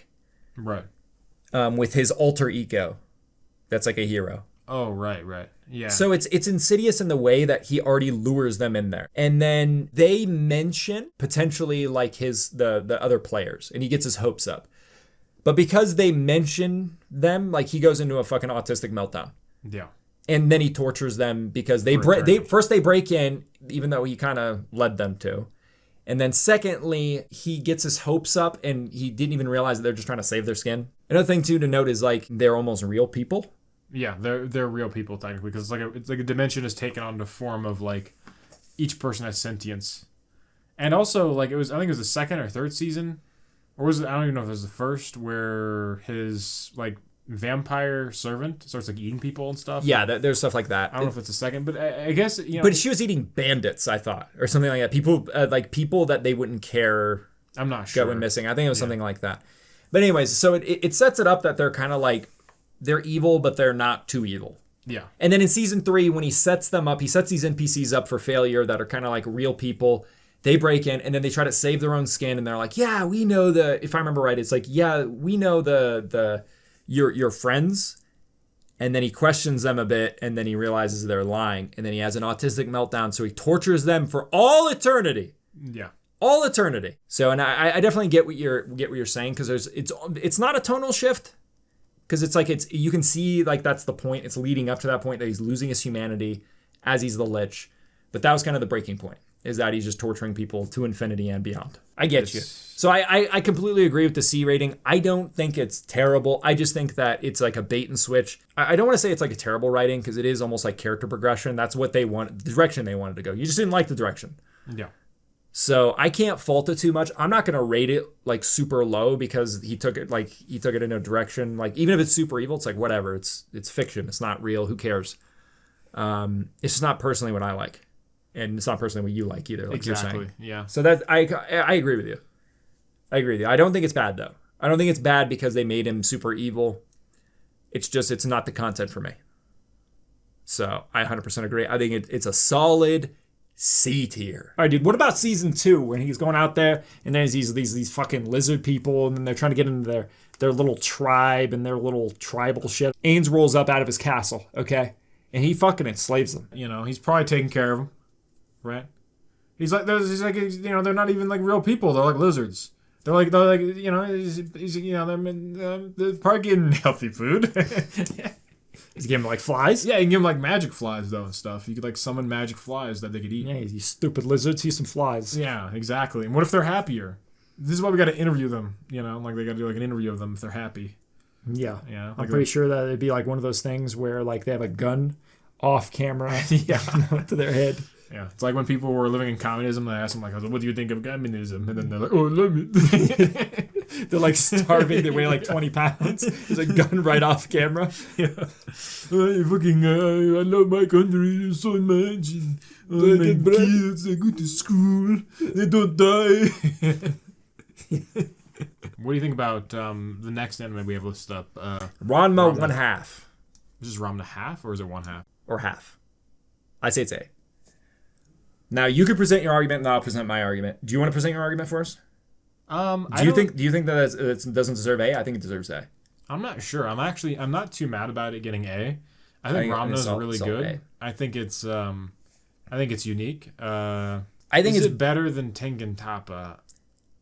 Probably. In all honesty, I'd say it's better than Naruto or Trigun. In all honesty, yeah, I think Ranma 1/2. So I think that the main problem with it is that probably too much filler. Too much filler. Some of the filler is really funny though. Yeah. As a comedy show, it's really, really good. It's really good. Unique premise, very creative, funny characters, funny jokes, executed very well. It's hard to criticize. Like with Inuyasha, there's a lot of things to criticize, but like, that's kind of that's her work too. Like she made Ranma and Inuyasha. It's a really lighthearted, fun adventure story though. Like I remember like even like just like the things happening in it. It's great. It is great. It's written well. It's written really well and it's funny. It is really funny. Maybe A tier does work. That's fine. I think I'm cool with that. I would recommend Ranma 1/2 over everything below it. I would suggest though, for people to skip the filler for the most part, because like the filler, there's some crazy amount of filler, but there's like and a lot of the filler is bad. Yeah, there's a lot of the filler that's just straight up bad. If they do redo, there's funny filler though too, like the filler where he wants to hug his son. Yeah, there's the hugging the son. There's also where he like I'm pretty sure he pretended to give like his son away over and over again to get food. That was really funny. Yeah, that was also really funny. Because he wanted his starving son to like elicit kept on selling pity. His son. Yeah, he like sell this thing. There's a lot of really funny stuff later. Yeah, then you go back and steal him. Yeah, that was a great filler episode. Yeah. There's like Ranma 1/2 is like really well written, really funny stuff, great fucking anime. Has filler problems, and that's why if this didn't have filler problems and it actually had good progression because it actually shows him like training and there's actually like shonen elements. If it had better pacing, I'd put this up there possibly with Yu Hakusho. Yeah, try watching it with skipping the filler episodes. It does progress a lot faster, and it is a lot better if you just literally just skip the filler. Yeah, I really enjoyed Ranma 1/2. Yeah, I think it's in general. Okay. Next is 7 Deadly Sins. Let's talk about this. C, probably. Yeah, it has some cool I'm ideas. going to go with C, high C. I don't give a shit about any of these characters. I don't give a shit about this anime. You know why it gets high? Because of fucking my man Escanor. So yeah, because of Escanor. But it goes behind Inuyasha. You know why? Because he gets cucked by a pig. All right? The main character gets cucked by a fucking pig. I remember that, yeah. All right? Every time he wants to like sleep with the main heroine, the pig's like, no, you can't sleep with the main heroine. I remember that. That's too lewd. And then she like ties him up over and over again. Imagine getting cock blocked by a fucking pig. A talking pig at that. Yeah. Like you're about to sleep with your like, the person you're. And she's, if I remember right, she was completely fine with it. Yeah, she was like, all right, whatever. She was like, he looks like a 10-year-old boy. Yeah, it's kind of weird. There's some weird stuff in anime in dirty general. Bitch. But he's like 1,000 years old or something. Yeah, he's like really. So it's the opposite of the usually this little girl, but now it's a little boy and like 1,000 years old. Yeah, and he's also like super strong and stuff, and he's like a hero. I think he's a knight. So I don't really care. I feel like none of that's egregious. I think the egregious thing is the pig. Yeah, that's the actual egregious thing. I don't give a shit. I'm not gonna lie to you. It's not real, but. Even with the pig, I know it's not real, but it still pisses me off. I'm not gonna lie to you. If that pig did that to me, like I was really interested in a girl, and then she was like a fully grown adult, by the way, because like some of these people they look kind of young, but a fully grown adult, and she was interested in me, and I'm like, I'm like a knight or something, and she's like the princess. She's like, I love you, baby, and then some pig like, don't do that. That's too lewd. I would kill that pig. Mm-hmm. It could be talking. It could be sentient. It would die. Yeah. And you're saying this as a vegan too. Yeah. I would even eat it if I had to. I would literally eat it. I would, as someone who eats plant-based, I would eat fucking bacon all day long from that pig. Right. And maybe they didn't even have to. But I would do it just because out of hatred. I don't disagree. The pig was unforgivable. That's down to C. Another issue too with the anime is it gets past the anime studio. I know it's an issue with production. and it gets passed off to a different anime studio, and like there's a huge it's a bunch of bullshit. I don't really want to get like too much into that, but it gets passed off into another anime studio, and it the result of like budget cuts and being overworked and a lot of other things, like the animation quality drops substantially. Season 2, I believe, is also not canon and filler. There's a lot of problems with this anime. The only reason it even ranks this high is because of my man, again, Escanor. I also like the beginning when he was like throwing the spear. Like he threw the spear across like the continent. Yeah, that was pretty dope. That was a cool scene. There's some decent scenes. Yeah. But yeah, like Escanor is just based. Some of the sins though are lazy. Like Delete, the guy who plays like, why does Lust like also like a doll? It's just like I don't know. Like, was that what it was? Did I? I don't remember a lot of this. I'm gonna be honest. I'm gonna start. AIDS and I only remember Escanor. And also Sloth. It was just like super fucking stupid. Like with the fat guy who turns into a child who lays in a cloud. I'm like I get like they each have to have their theme, but can it be like something opposite? Can it be like someone like works really hard, but he's ironically Sloth? You know what I'm saying? Like, can't they do something a little more creative? Like, some of these characters are just bad. Like, I would delete them. I'd straight up, he let's say the artist, like, I'm his editor. He draws this character, explains him. I would erase it. And I'd stare him dead in the eyes. I thought you said that you wouldn't want to change anything about, like, with these artists. I wouldn't until I do. I could smell a bad idea from a million miles away. And, you know, like, I don't have any publications of my own, but I'd be willing to edit others. Experience. Yeah, I have no experience. But I'd be willing to delete. I'd be like, I'd erase it right in front of him. Like, this is stupid. Stop Do it again, but better. Yeah, better. And I'll tell him, I'll just give him a bunch of Escanors. Everybody needs to be Escanor. Yeah. It's like, you got the right theme here. So if anybody doesn't know what Escanor, we're talking about Escanor. He's Giga-based Pride Man. There's really not much else to say that he just embodies the sin of pride, and then he's... Whenever you he's basically the Giga Chad. Yeah, just a Giga Chad. He's Giga Chad archetype. Favorite archetype. Yeah, you can't miss. Really, I mean, it's really what it is. You have the Giga Chad, you put him in, and then it's like, yeah, he's A+.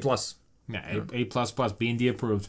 Yeah, give him the stamp. Yeah, so Escanor based. Only reason he gets this high. Otherwise, I put this down probably in D. Yeah. I feel like without Escanor, it's like D. For sure. It's like it's above trash.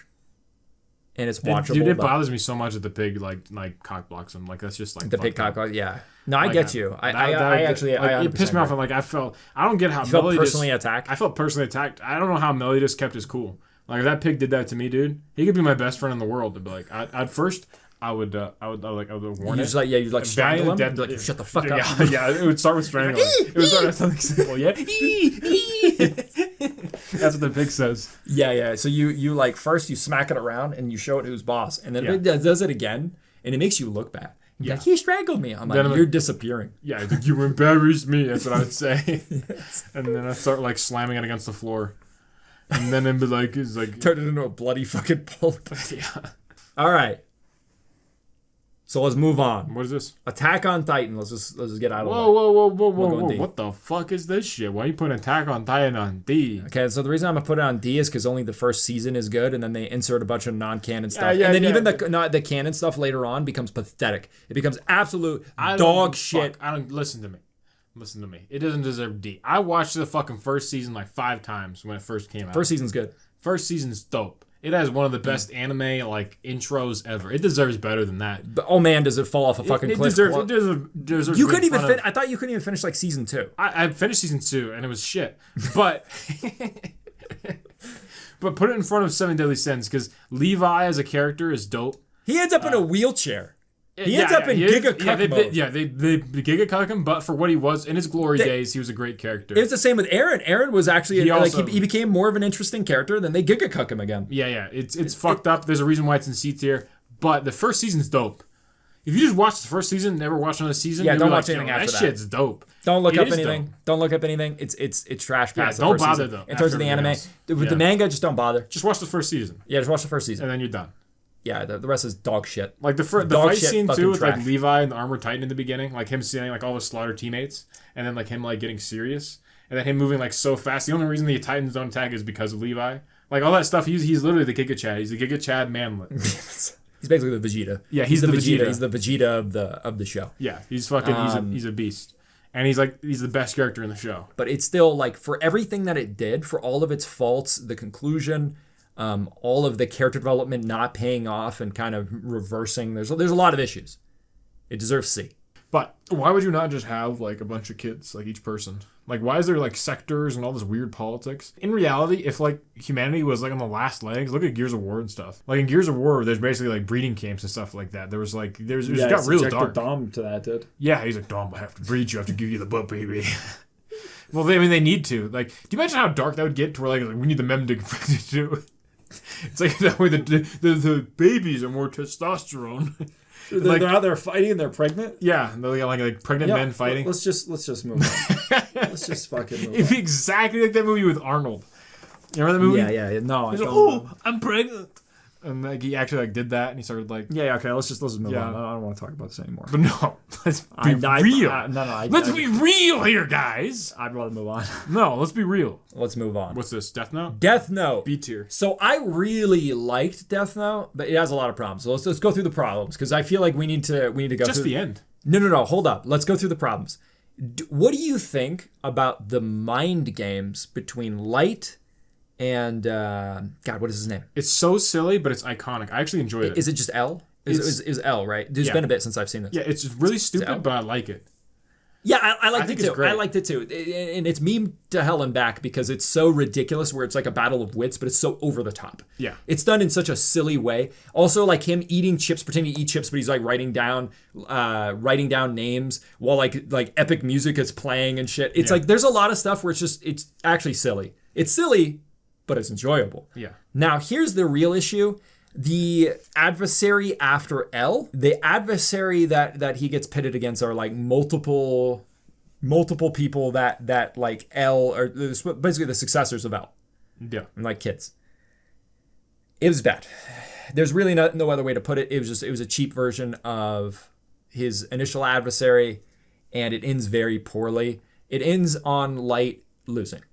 And it's like, why set up this character? Why create these circumstances if you don't get to see the fucking payoff? Yeah, because bad guy has to lose. It's not real. It's not real. Like explore that happening. You set this shit up. I want to see the conclusion. Yeah, like period. I want to see winning. Yeah. Just give me anything that goes in line with him not just immediately 180.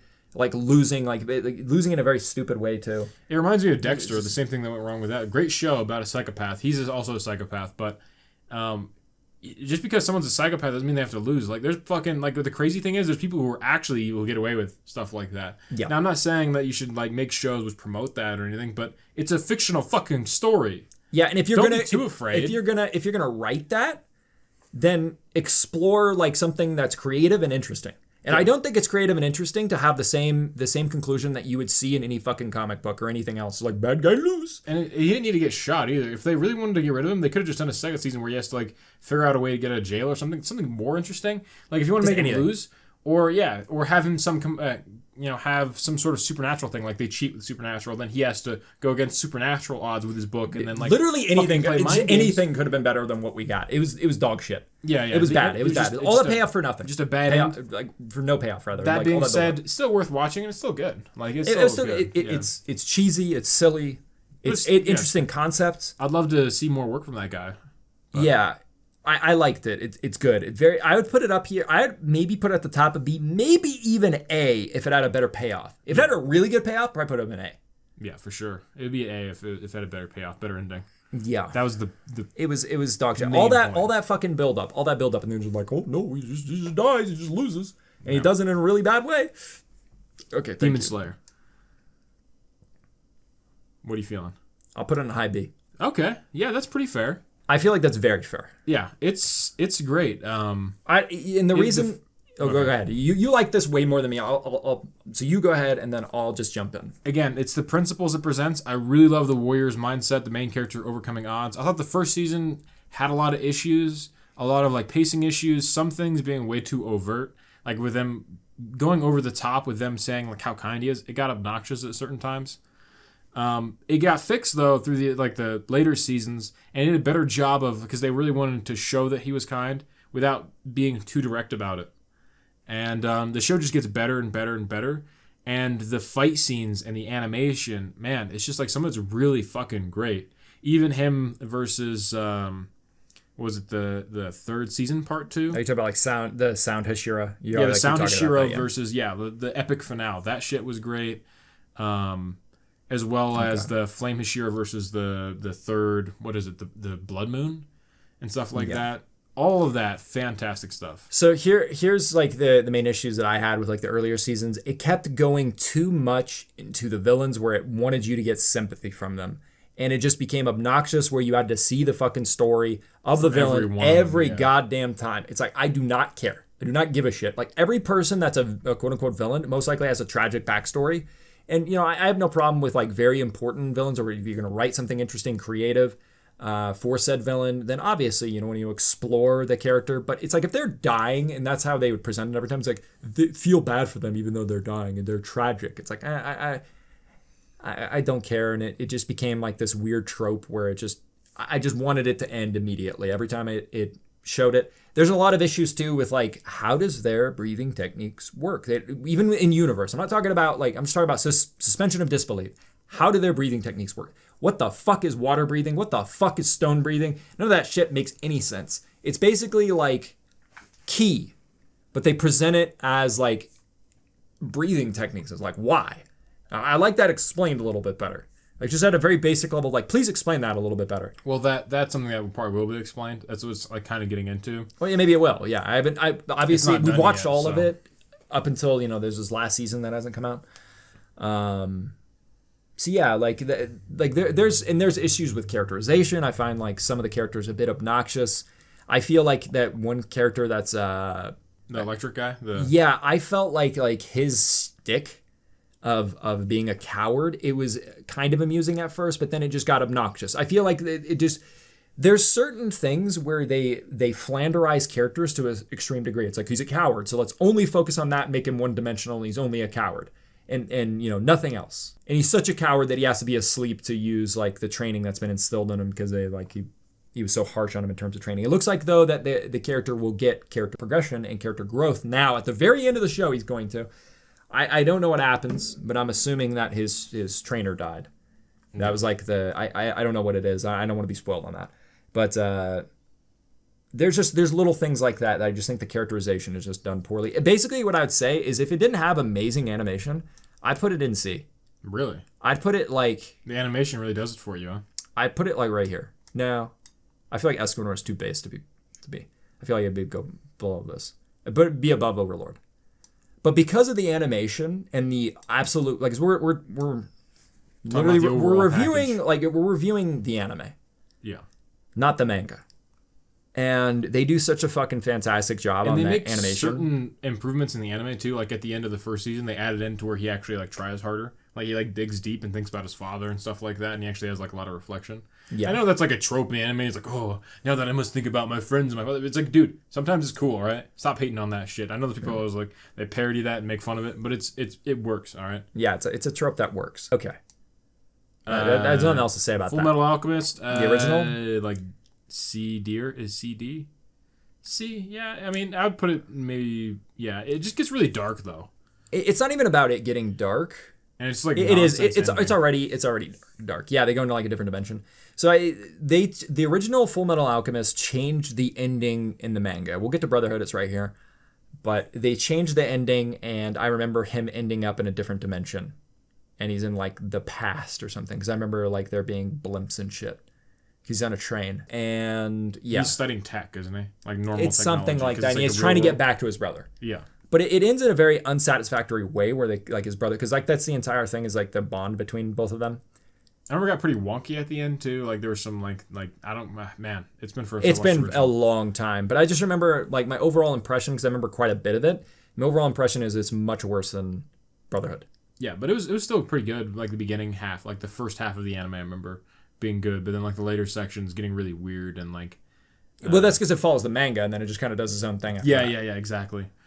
And, it's kind of important to realize that Trigun does the same thing, but at least with Trigun, they kept the consistency. It's probably more grounded too, because like the manga is much different. I remember them using like fucking like first off his hair starts turning black because like his blonde hair has to do with like the amount of energy that he has, and there's like its own thing. But Trigun's like a bit more grounded in that. With Fullmetal Alchemist, like they just kind of did whatever at the very end.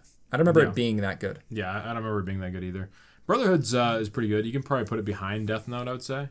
Yeah, I'd say that it's just executed better.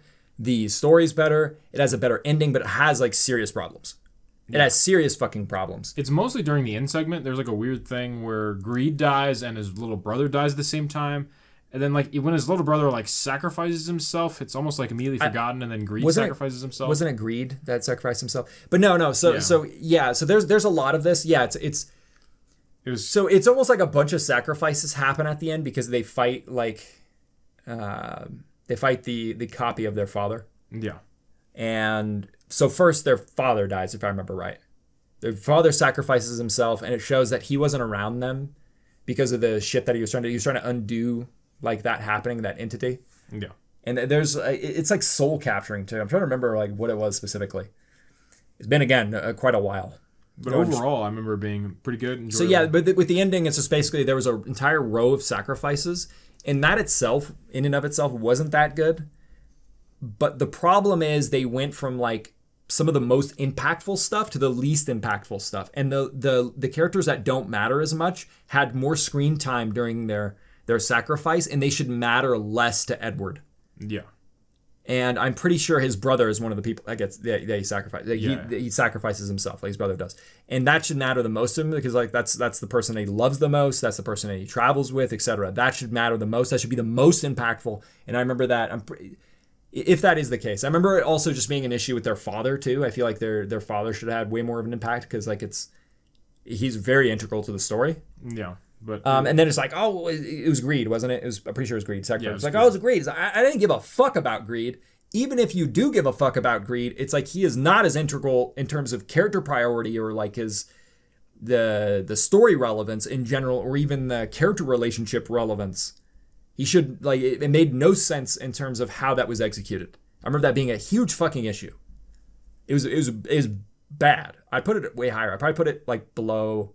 I put it above Naruto if it had a better ending. In that for regard. sure, if that was better executed. A better execution for sure. I think it'd be above Tengen maybe. It was overall really good. Yeah, I think it was really, really good. It definitely had like dark stuff like that. But it wasn't anything too bad. I think overall it had a pretty positive message. Yeah, it was solid. It was really good. I think the darkest thing was the one guy experimenting on his daughter that turned her into a chimera. And honestly, you put Trigun behind Brotherhood and Death Note. I think like right. That's fine. That's fine. Yeah, that's fine. Let's say if you could not transmute things, which power would you like to have? Transmute. You know, wood into gold. I'm saying that like the one flame alchemist, he could transmute fire out of air. Mm-hmm. And like explode things by having the symbols on his hands. Edward seems to only be able to like transmute minerals kind of things, more like earth based. I would say call me Midas because I'm transforming things into gold. So you'd want just gold stuff? Just gold. Wouldn't you just flood the market and crash like the gold? Oh, you know what I would choose? I would choose transmuting things into sensu beans if I could choose fucking anything. If it's not just like a metal, I'd choose sensu beans. I feel like someone's gonna kidnap you and like put you to work. Making beans? Like in a factory, some third world factory? Yeah, like, make more beans, and they get like the cat of nine tails. Yeah, exactly. Yeah. And then they just farm you for beans. No, I'd probably choose gold because you couldn't choose sensu beans. So I choose gold. What would you choose? There's got to be like some mineral. I would choose like something that would uranium. Yeah, just make everything radioactive. Yeah, it's like, you know how much plutonium I can produce. Sending a bunch of plutonium to like Arab countries. I just get a shit ton of plutonium and then I just blow up stuff. Yeah, that'd be base, dude. I'll be the plutonium alchemist. Yeah, the plutonium alchemist. I'll be the gold alchemist. I'm already better, dude. I'd immediately start rubbing my hands together. I'll buy out your plutonium with my gold. We'd be the duo, dude. The true heroes. Yeah.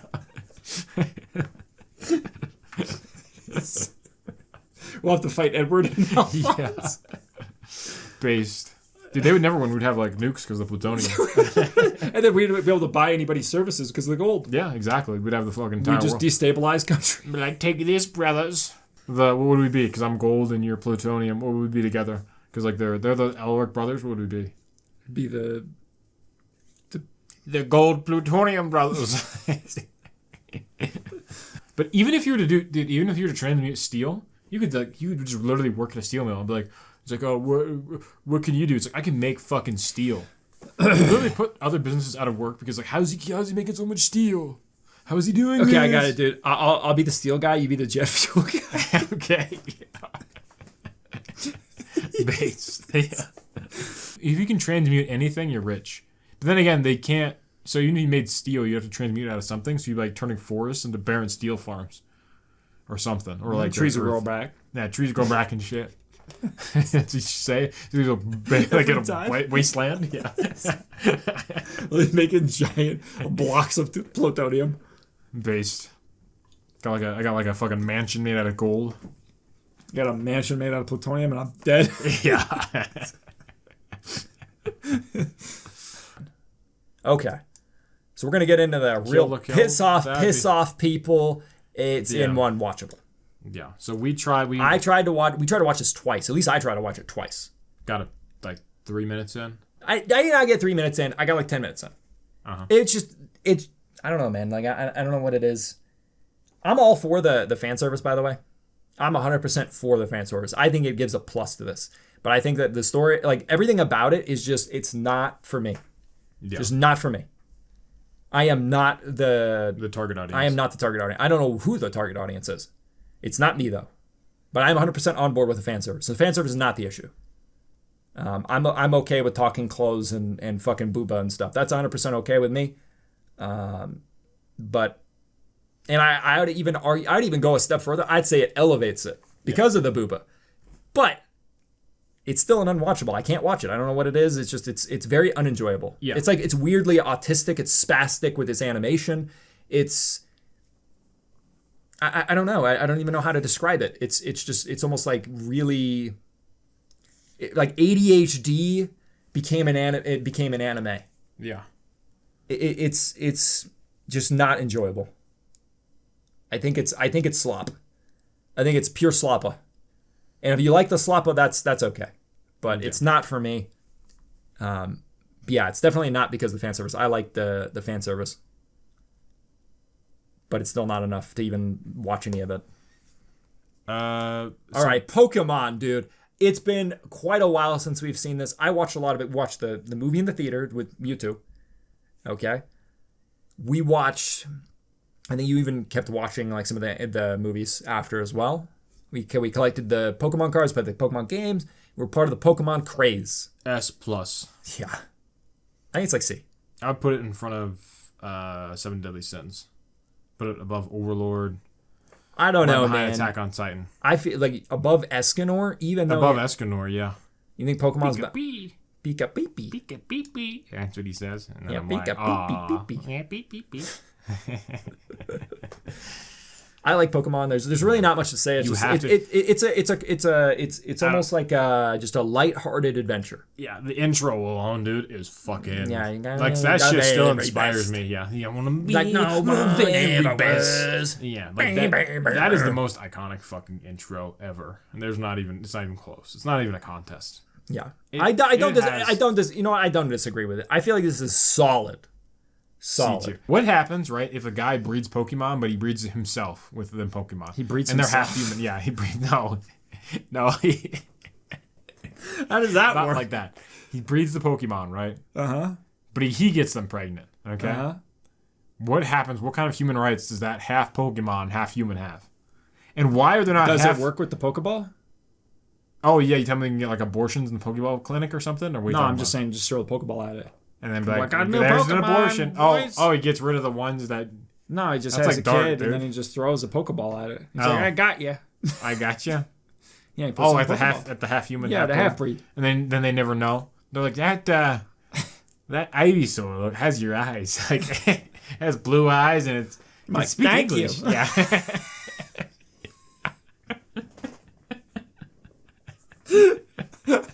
He's sick bastard. So I feel like there's a lot of unanswered stuff in the show. Yeah, do they say that you can't capture the Pokeballs? Like people can't capture the Pokeballs? Can't capture people with Pokeballs. I think that they did that right. Human DNA. It scans for human DNA. Ah. What if you remove that, dude? People are gonna mod their Pokeballs. You kidding me? Dude, there'd be so many missing people in Pokemon world. People would immediately find a mod for that. Yeah, they'd do bad stuff. Out of all the motivations in the world, if they thought they could capture people with a Pokeball, it'd be all over like the equivalent of the dark web. Yeah, it'd be like the dark web. Here's how you take out the scanner for the human DNA. You buy my mod chip, $5. Order it from the equivalent of China. You had to wait 2 weeks for shipping. And then you're like fucking trying to mod your Pokeball. And then that's the thing, testing on someone and it fails. You like test on Misty. He's like, what was that? You tried to capture me? Ha, you're silly. Oh yeah, that was a joke. You practice on. Or should you like report you practice on Oak. Hey, you practice on Oak. Like, hey, Oak, you mind if I try this on you? And he's like, sure. Yeah. He's a bro, dude. Yeah, of course. Yeah. He's like, then Oak's in on it. He's like, we're gonna capture some of these bitches. Yeah, I'm gonna capture your mom, Ash. Yeah, and he's like, sweet, I'm gonna have a dad. What's weird is too, like also capturing legendary Pokemon, like we talked about, they're like evolved beings. They have, like, psychic powers. Mewtwo's, yeah, no. And some of these Pokemon are just God. They're like, I'm God. And like, okay. Imagine that, like you're going to some alien civilization, and it's like oh, human? I choose you, Glip Glorp. Yeah. Like capturing alien life forms, like. Ash, where did you find this fucking thing? Like it's not even in the Pokédex, and it's like you're in flying saucers. You came down. Steins Gate, probably right behind Trigun. Okay, it's good. So Steins Gate was just an overall enjoy. It's silly. It's very lighthearted until like the middle. Yeah, it does a great job mixing up serious and lighthearted. Man, I love the conspiracy mystery sort of thing it did, and even when it talks about like CERN it talks about CERN. It talked about John Teeter. I think it was like the most well known like time traveler. Yeah, if you haven't seen this anime, I definitely recommend it. It's fucking great. It is really really good. It has some weird like autistic stuff, but I was completely fine with it. Yeah, it's just like they're autistic, which is fine. Like I think it's fun having autistic stuff if the character is supposed to be the main way. Character is like autistic. I think even she's like autistic, the main love interest, and it also like his other friend. So and it sets up this thing. Like I don't want to spoil too much of it, but basically like he gets stuck in almost a time loop, and there's something that he has to every time he enters a time loop, he has to willingly do it. It's not like he's just like whoa, I'm thrown into a time loop. It's like no. He has to send his ass back every single time, and he does it all for his friend. Yeah. It's not even his love interest; it's just his friend, his innocent friend. And she's like cute and autistic and everything, and you just feel really bad for her because she dies every fucking time, and he keeps trying to save her. And it's done really well. I really liked it. I really liked that angle. And the reason I liked it is because it showed how much he cared. It showed how much of a good person he is, and it showed how much willpower he had. And it just like he tried over and over and over again. And it's almost like just a tragedy that's presented. Overall, I like Steins Gate. Yeah. It was an enjoyable experience. Maybe like you'll like the visual novel more. I own the visual novel. I never played it. It's kind of like the argument of like the book versus the movie. Maybe the visual novel's way better. But for the anime, solid. I liked it a lot. Definitely recommend it. Yeah, I enjoyed myself. JoJo's Part 1. We have these individually set up so we can talk about each part because I feel like each part is quite a bit different. Where would you put this? Right behind Steins Gate, probably. I feel like that's fair. It's good. It's not a bad start. Like, I feel like, or maybe in front of Inuyasha. I don't know. I feel like either's fine. I feel like it's high C. I feel like it's high. It's got a lot of silly shit in it where like he like grabs the belt and he like throws it and then it like perfectly hooks in. But that's actually kind of great. I like it too. Yeah, like it's like Indiana Jones type shit. It really is, yeah. But it's very derivative. Like you can tell too that is this not the one where it's like it's very inspired by Hokuto no Ken, like Fist of the North Star? Is this not like very reminiscent? Yeah. And I don't know if Castlevania too. I've had like Castlevania vibes. It kind of did, but I don't know if that was just happenstance. Maybe. I don't know like when Castlevania was made and when JoJo's was made, so I think like JoJo's pretty old. JoJo's might be older than Castlevania. Oh, right, yeah. Overall, like what do you think about Dio as a villain? I didn't like him. He's basically an abuse victim, and then he just took that out on everybody, lashed out. Power, yeah. And he got free power. And it was just, I don't know. He did not like Dio. I didn't mind Dio. I thought he was a bastard. He was okay in this season. They shouldn't have fucking brought him I feel like everything was so cartoonish in this season that he was a cartoonish villain. Yeah. You know what I mean? Like I feel like he was okay. He fit really well within the theming, the execution, everything. I thought he was completely fine. I liked good guy Jonathan as well. So let's go to part 2. Part 2, better than part 1. It's good. Now, where would I put this? Behind Steins Gate. You think so? Probably. I like part 2 a lot, though. It's good. Yeah, it's good. It definitely had problems. I thought even the anime was done really, really well with a lot of its fucking, like, it's got huge meme potential. I've seen it edited so many goddamn times. It's incredibly unique, and it expands upon the first one. I feel like it's better than Brotherhood. I feel like it's better than maybe Brotherhood. Maybe behind Brotherhood. I don't know if it'd be better than Brotherhood. I think it's better than Brotherhood. And is Death Note better than Brotherhood? I feel like put Death Note behind Brotherhood. Yeah. And then maybe is Trigun better than Death Note, or is Death Note better than Trigun? And is Steins Gate better than Trigun? I actually feel like Steins Gate might be better than Trigun. Steins Gate may be better than Trigun. Yeah, for sure. Yeah, I feel like that's right. Yeah, I feel like this is right too. I feel like part 2 is better than Brotherhood. It's really fun. Like, it's a very funny part. I thought it was done well. It was executed really well. I thought it was, like, obviously it was over the top. It was, again, very silly. It was great. I liked, like, Joseph was a great character, funny character, unique character. I liked even, like, the little gimmick where he would, like, once he figured someone out, he would say, now you're going to say this, and then they would.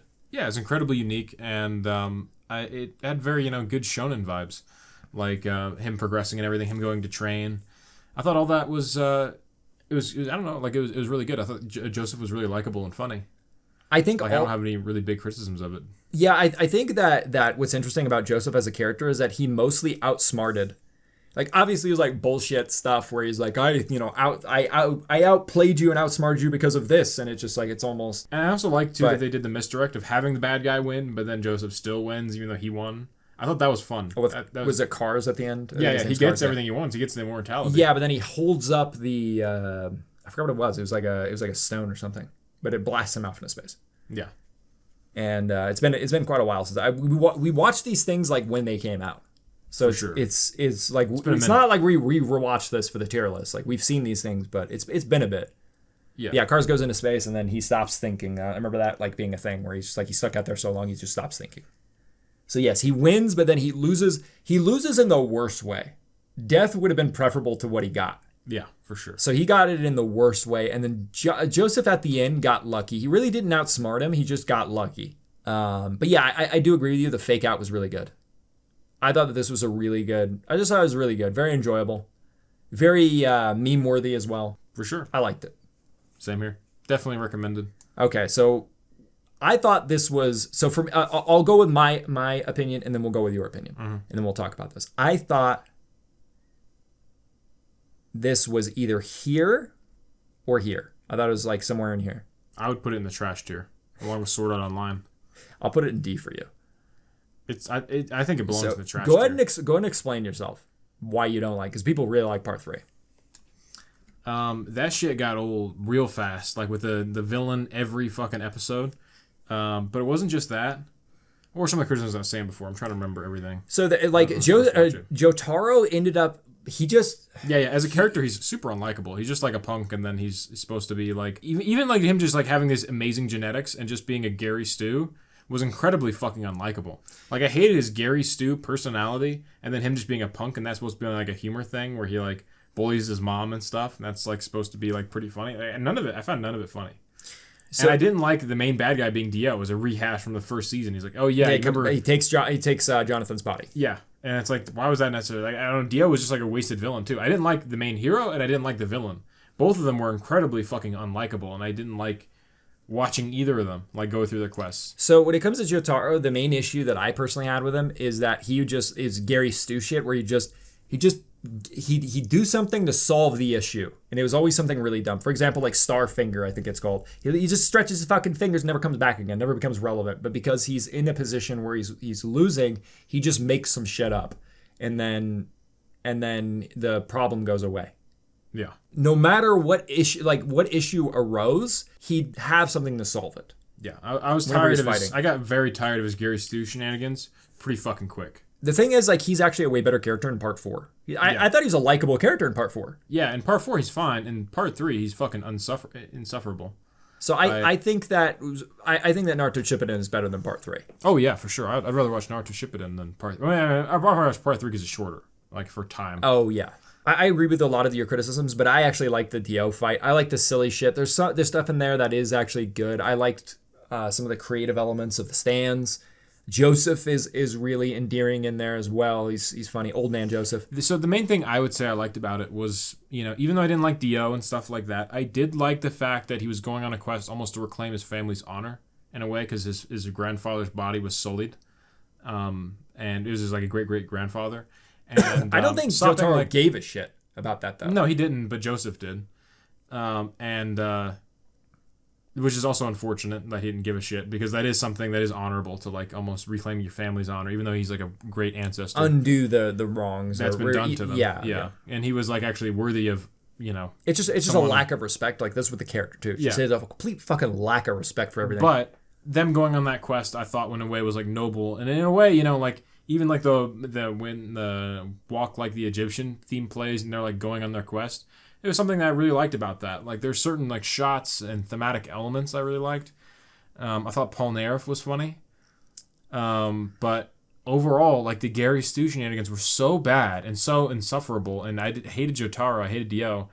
I would have liked Dio more if maybe Jotaro was more likable and I kind of pushed that theme more of him, like, wronging Jonathan and them coming to right that, But it would still feel unsatisfying because it's like Dio just isn't interesting in any way. Like he has no depth. Yeah, he is pretty one-dimensional. Yeah, I agree with that. He couldn't be more cartoony if they tried.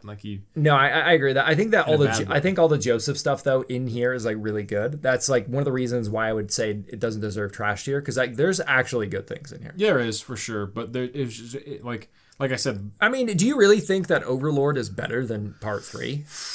Yeah, you think so? Mm-hmm. Part 3 is not great. I know it's not great, but I don't know. I mean, there's there's good stuff in there. I agree with like your overall assessment. The pain arc is much better than all of Part 3. You're probably right. Yeah, I don't disagree with that. All right, Diamond is Unbreakable.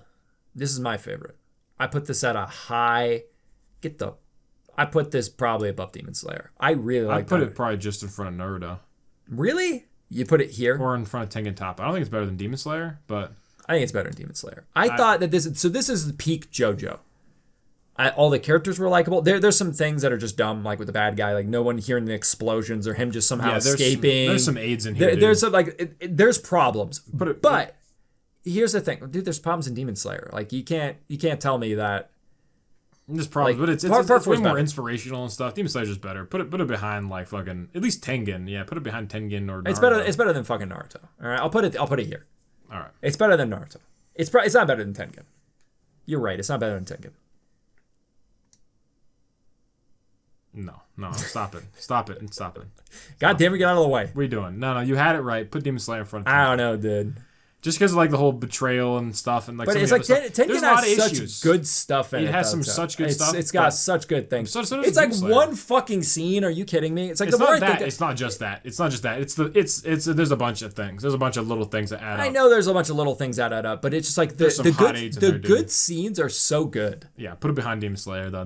I think the good scenes are way better than the Demon Slayer's best scenes. I don't know. You could take Demon Slayer's best scenes, and they're not as good as Tengen's. Let me tell you something. I have more motivational AMV stuff of Demon Slayer than I do Toppa Tengen. Well, let me tell you something. You know what that is? Because one, the dub is shit for this, and two, this is old. Yeah.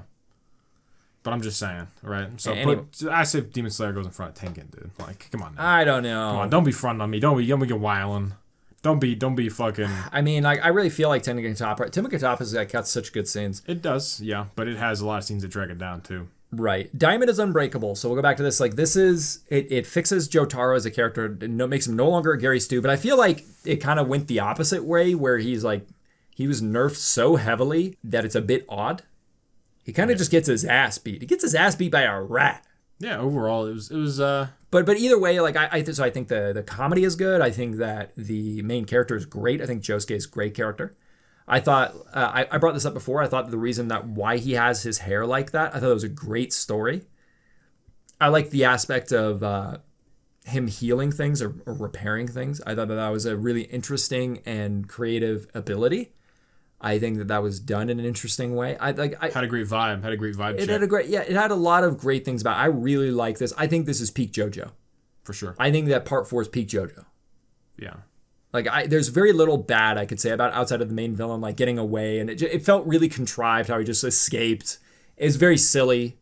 Like, there's some stupid shit in there with that. And also their fight, like, they're in the neighborhood, but they're not hearing his explosions while he's fighting Josuke. I did like the idea, though, that the main villain, his main ability is to destroy, while Josuke's main ability is to repair. I thought that contrast was done really well. It's very simple contrast, but it was done very well. I liked it overall. Very enjoyable. It's peak. I think that this is way better than Part 3, and there's no, like, I don't know why the fuck people think that Part 3 is anywhere as good as Part 4. Yeah, you're just wrong. You're just wrong. Part 4 is just better than Part 2, too. Like, I like Part 2 a lot, but Part 4 is better. Yeah, and we have math to prove it. That's what the chart's for. Yeah, this is the math we're providing. Yeah. And you... the algorithms. This is it. Let's move on. This is the... So this is the JoJo... That's like Part 3. I put it in front of Fullmetal Alchemist, the first one. So this is part 4 or 5. Yeah, it's alright. So it's 1, 2, 3, 4, 5. Yeah, okay, that's what I say about it. It's like so part 5. Yeah, so I thought it was good. It had some interesting things. I thought it was just it was basically a better Part 3. Yeah, it dragged on though, like fucking crazy. It dragged on. I think that there was some cool stuff. I liked something that I really liked that really stood out to me is the intro changing. The intro changing when he fought the main bad guy. Oh, yeah. I thought that was really cool. I thought it was done really well. I mean, I saw that, I'm like, man, I actually really like that. I thought it was done really well. There's a lot of cool setup. It was overall just a very enjoyable... It's very enjoyable. It's very solid. I liked it. Yeah, it's good. Now, would I rewatch it? Like, this is another thing, too, that I have to think about. Is like, if I were going to rewatch it, it would take a long time to rewatch it because I feel like you said, there are quite a bit of issues with pacing and other things. I'd have to be pretty bored. Yeah, but it was good. Like, I also enjoyed the humor. It's solid. I can't really say anything negative or positive about it. I thought, I always like seeing the stands as well. I think the creative elements of that are interesting. I don't have too much to say about it outside of like maybe the ending is bad. Where he just like the entire thing is the main character. The boss. Yeah, he just becomes a mafia boss or whatever. Like he wants to become like the mob boss, and then he just is, and then it just ends. I was like, okay. Not even like a little bit of him being the mob boss. It would have been better if they just extended the end and just showed a bit more. Or they could have just had it for like the second to the last episode that happens, and then the next episode it shows him being the mob boss just for an episode. I feel like it's just a waste to end it that way. There needed to be a little bit more. It's just like it's almost like a picture. You get a picture of like, well, I'm the mob boss now. Bye. Yeah. Bye. Yeah, and then that just ends. And that's basically what that in games too. Like you beat a game, like thanks for playing. It's like, dude, okay, what happened? What happened, motherfucker? Yeah. It kind of did that. It kind of did the thanks for playing thing, but instead of thanks for watching. That's what makes it just okay. All right, Hunter x Hunter. This is gonna piss off a lot of people. D. Now here's the question: is it better than Naruto? No. It's just better than the 3rd season of JoJo's Bizarre Adventure. It's lucky to even be there. Now go ahead and list off your issues.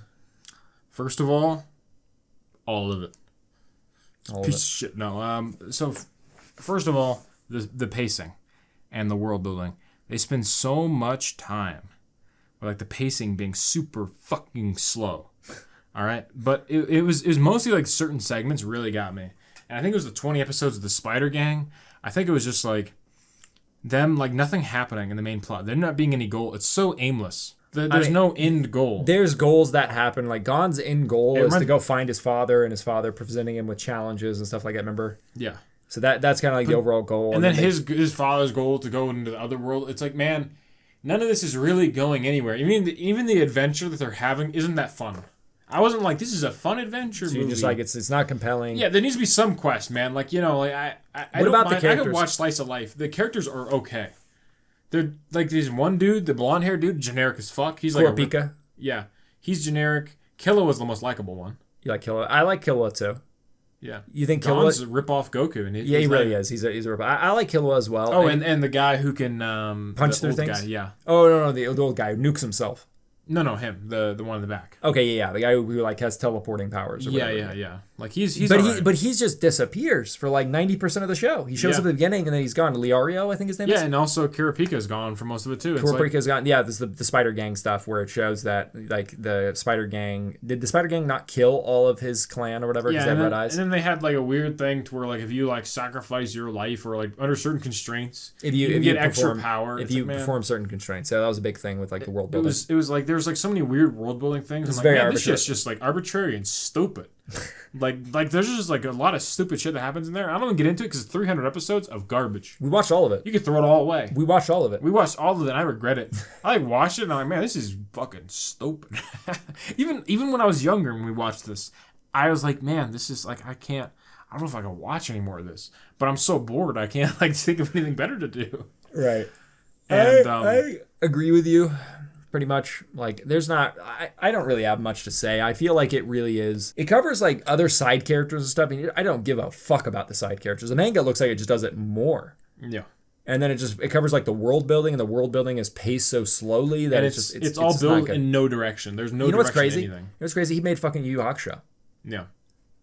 And in Yu Hakusho, you know what they focus on? The characters, the character interactions, the character, like, all of these things, like, these character interactions. That's what matters most. You go to Hunter x Hunter, no. Yeah, and it feels like there's no character growth. Like, they get small character growth where they become a bit stronger and stuff, but there's no, like, introspection and stuff. Like, Gon finds out that the one dude who, like, he was, like, a part of his childhood on the island with one guy, and then he gets turned into an ant person. I don't know, like, even it's the not connections compelling. are... I get what you're saying, yeah. None of it's compelling. It's done very poorly. It's slop. It is slop. It's all slop. You know what? It's like a... You watch it if you're retarded and you think you're intelligent. Like that. I feel like the people who actually think that this is anything more than slop are like retarded and they think they're intelligent. Yeah. They're like, yes, because there's extensive world building that doesn't matter with character interactions and character connections that don't really matter. The biggest character connection, by the way, is Gon and Killua. Yeah. And that's all right.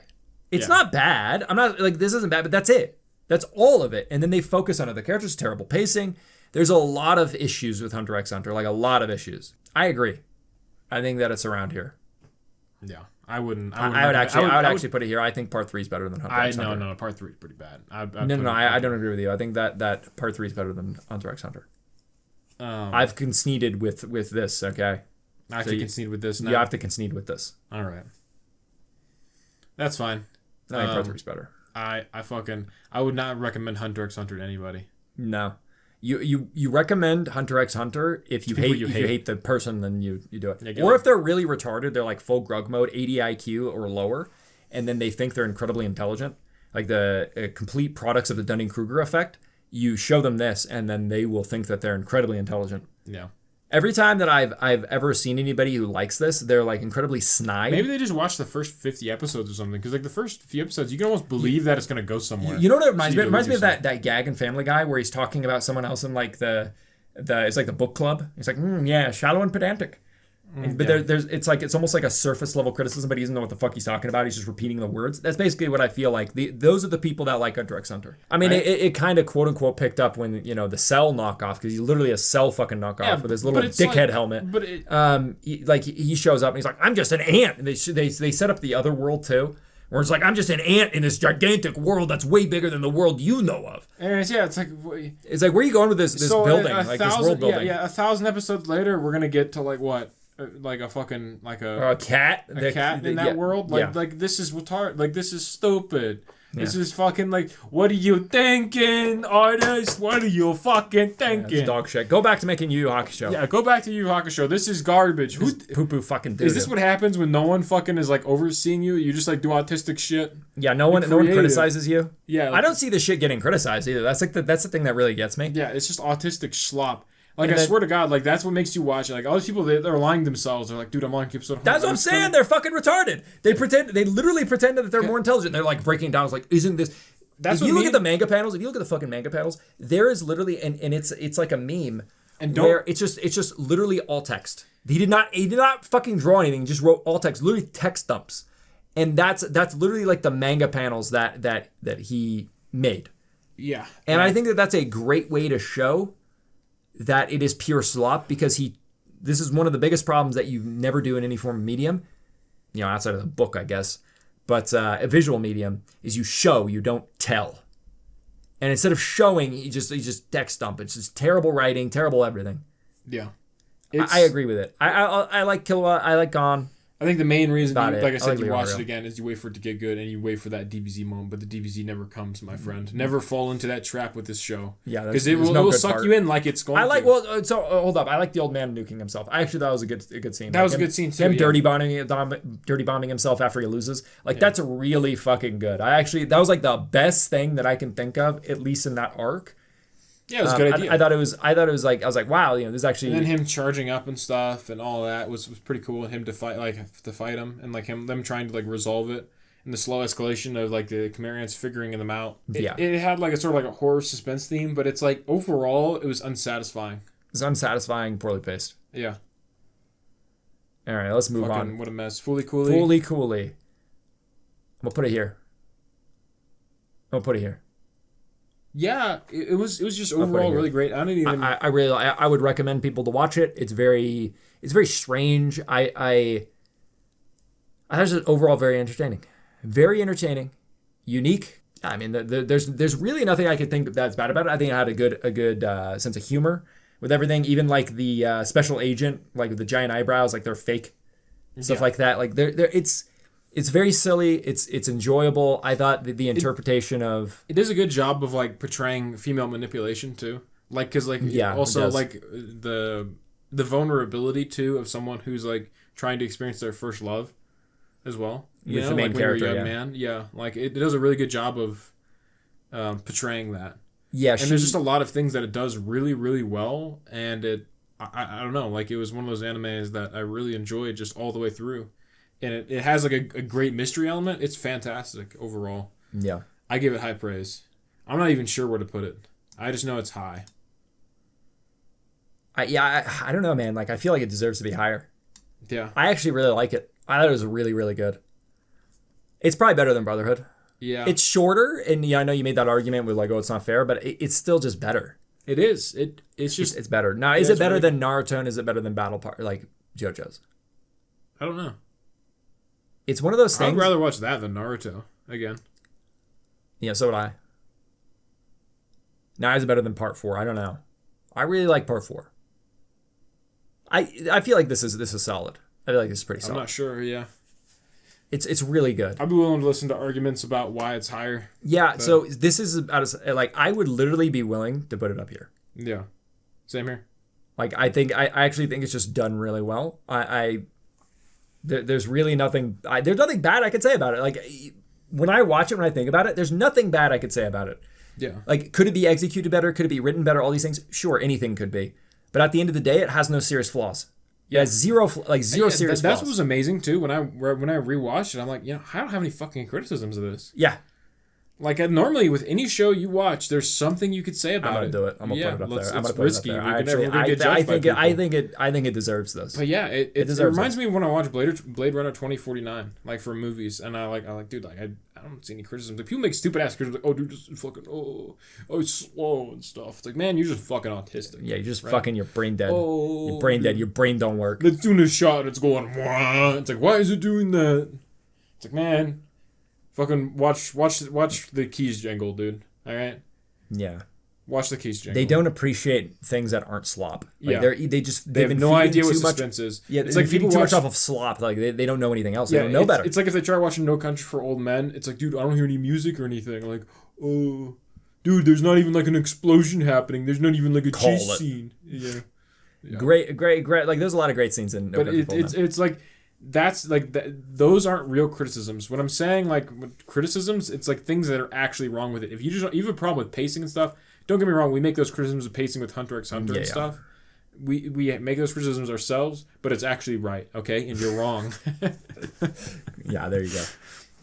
So so here's is there any pacing of like 300 episodes, or is it a movie which is like an hour or 2 hours? No, what you're talking about too is the point of Blade Runner 2049 of taking those long moments is because you're supposed to drink up the scenery that it's presenting to immerse yourself within the world that they're building and kind of try to almost put yourself in the shoes of the characters and understand everything. Like and that's part of the vibe. You have these you have like the intention is you have these fucking shots that it's literally I do believe that they're incredibly like almost like scenic. They're complex. They're great. But it's also it's really important for the overall feel of the movie for those shots. Yeah. And the somber tone it's going for. And when you think about Hunter x Hunter, it's nothing like that. They take forever to actually get to anything. It could be cut down, and it could be like there could be so much pointless. More brevity. Yeah, you could cut it and it would actually improve it.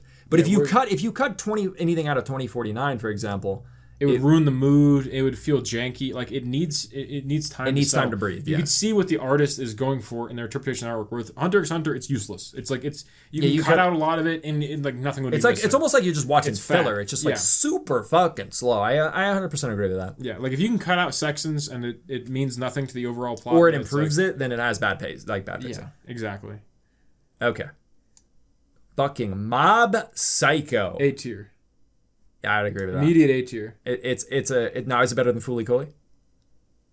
Maybe, yeah. I feel like there's some shit in there that I don't really like. But it's better than Ranma too. So I want to say, do you think it's better than Ranma? It's better than Ranma, yeah. I don't know, man. Mob Psycho is fucking dope, dude. Mob Psycho is super good. I also just think like what put it over the edge for me was his third season. And like his fight with Dimple and everything. It wasn't even like the fight being cool or anything. It was just like It was the emotional connection. Yeah, it was the emotional connection. How it was done, it was executed just fucking great. Like it was done really, really well. Sacrifice and everything too is done really well. And it was silly and very heartwarming. It was executed very well. Yeah, I put it A tier for sure. Put it above Ramna. I love Ramna. I love Fooly Cooly too, but fucking Mob Psycho is fucking great, man. It is great. There's just aspects of it where I just feel like it's kind of meaningless. It kind of like... Yeah, it has that. There's like certain sections. There's certain sections where it feels like it's almost filler. Like you could cut it and there's like, this doesn't really add to anything. Yeah. But it's overall great. Like it's a fantastic watch. Like it is. Like one is like he does a great fucking job. Like he is great. It's great. I agree with that. I don't know. Like my personal thing, I'd put it here. Right. I think Ranma's better. I'd rather rewatch Ranma than watch. I'd rather watch Mob Psycho. I like Ranma, but I think Ranma's top notch. I agree. No, I agree. It's close, but I think Mob Psycho is more deserving. It's just more creative, more impactful emotionally. Right. And it's probably funnier. Like I probably laughed harder at Mob Psycho than I did Ranma. Really like. There's some really funny stuff in here. It's close. I don't know. All right. Yeah. What's that? One Punch Man. It's probably better than it's better than. Well, I don't know if it's better than Mob Psycho because it's the anime. Ah. Yeah. So here's the issue. Season 1 was animated fantastically. Season 2 was not animated well. No, it had a lot of issues. It had a lot of issues, a lot of problems. Mob Psycho did not have that issue. We are judging by like the anime, not the manga, not the webcomic. The anime. So Mob Psycho, I would say, is better than One Punch Man in that regard. Now, if it was just season 1, it would go above it. But I thought season 2, it was super jank. It was super fucking jank. Yeah, the animation is kind of like fucked up. Like a lot of of it's fucked up. The animation, like even the muscles when the one dude's fighting, his musculature goes all wonk like it's fucking Dragon Ball Super. Yeah, I don't know what to say about it. It's kind of sad in all honesty. It is sad. It does deserve better. I actually also think that like the webcomic is like the manga just focuses way too much on other characters that don't matter, and the webcomic is probably superior. One is great. You don't need to change his fucking work. All right, there's not much else to say. It's a great show. It's comedic. It's a satire of shonen, while also being shonen. Kinda. I mean, like Saitama really doesn't train. He doesn't need to. He's the strongest. It's more of a comedy, more of a satire. Mob Psycho kind of is that way too. It has like some great like action sequences. I think like it also has good dramatic moments too. Yeah, like One Punch Man does. Like the fight with him and Boros is still really fucking cool. Like even the dark energy theme's fucking great. Or even like Moomin Rider standing up to the Aqua King or whatever. Yeah, that's in a lot of the remixes. Like him saying, "All I have to do is take you on right here, right now. It's not about winning or losing." Yeah, fucking bass, dude. Yeah, it's yeah. I don't know, dude. It's close between that and Mob Psycho. I might put it above Mob Psycho still because the first season's so good. The first season is fucking good. It is super good. But Mob Psycho's also really good. So I don't fucking know, man. Like you could say either. You could put these in any order, in all honesty, guys, and you'd probably be right. Yeah. Right. But you can't change the tier list. You don't change the brackets. My Hero Academia, it can't be higher than trash. It's trash. Yeah. Sword Art Online can't be higher than trash. I put this in like its own cuck tier, but it's like it's just trash is good enough. Yeah, we're just like have too many tiers as it is. All right. KonoSuba. Solid B somewhere. Probably just behind Demon Slayer. I don't know, man. I like KonoSuba more than Demon Slayer. Yeah, I mean, I like KonoSuba. KonoSuba is super good. And season 1, like it got better and better, and I have to give him props for that. You know what I mean? Like he improved upon the formula, and it got better and better and better. Yeah. Legit, like I think even the last season was maybe the best. Yeah, he's just doing like a better job overall. It's really, really good. Really funny, great characters. And we were talking about like female characters. What was a female character? I brought it up before. I don't even remember now. Oh, where is it? Who? It was a female character. We were talking about it. It was something I was going to bring up again. We talked about it. We're like, oh, the character is useless. Where the fuck is it? Are you talking about the one lady? That character? Oh, Yoko. Yoko, yeah. So Yoko's a terrible character. All the female characters in here are likable. Every single one. And they all have like distinctive personalities. And they're funny, they're good. Main character Kazuma is great. Just great everything. I really like KonoSuba. Like Demon Slayer has way better like fucking like action scenes though and stuff, man. Like it's but KonoSuba is it's legitimate. Got that animation drip too. It's got that. I know it does, but I don't think it's fair. It's dripping wet. I don't think it's fair because I think KonoSuba really is almost like one of a kind in terms of its comedy. I think that he does a really good job. And Demon Slayer. Well, I mean, maybe that's not right because you have one stuff up here that is actually like comedic and it's funnier. Yeah. And Ranma is funnier, I'd say. And I feel like in between Demon Slayer and KonoSuba, like Demon Slayer KonoSuba is so good though. It has so much more value though in terms of principles, in terms of message sending and all that. KonoSuba is good though. KonoSuba is quality. Yeah. You cannot go wrong with this. It is very, very good. It is, yeah. In terms of like a slice of life comedy. Be behind Tengen Toppa still. Oh yeah, you're right. Tengen Toppa is really good. Probably put one more behind Diamond is Unbreakable. Diamond Unbreakable is also really good. I agree with you. It's better than Naruto though. I will 100% fight you on that. I think you'll fight me on it. I'll fight you on it, dude. Right here, right now. KonoSuba is better than Naruto. And it's not about winning or losing. No, it's not about winning or losing, dude. Yeah. Just take you on right now. Yeah. KonoSuba's better. All right, Bleach. Solid C tier. I feel like it's C, yeah. Right behind Attack on Titan. Maybe right behind Pokemon. You know? Yeah. Behind. Yeah. Behind Pokemon. Right? Okay. I wanna be isn't the same thing as like fucking Bleach.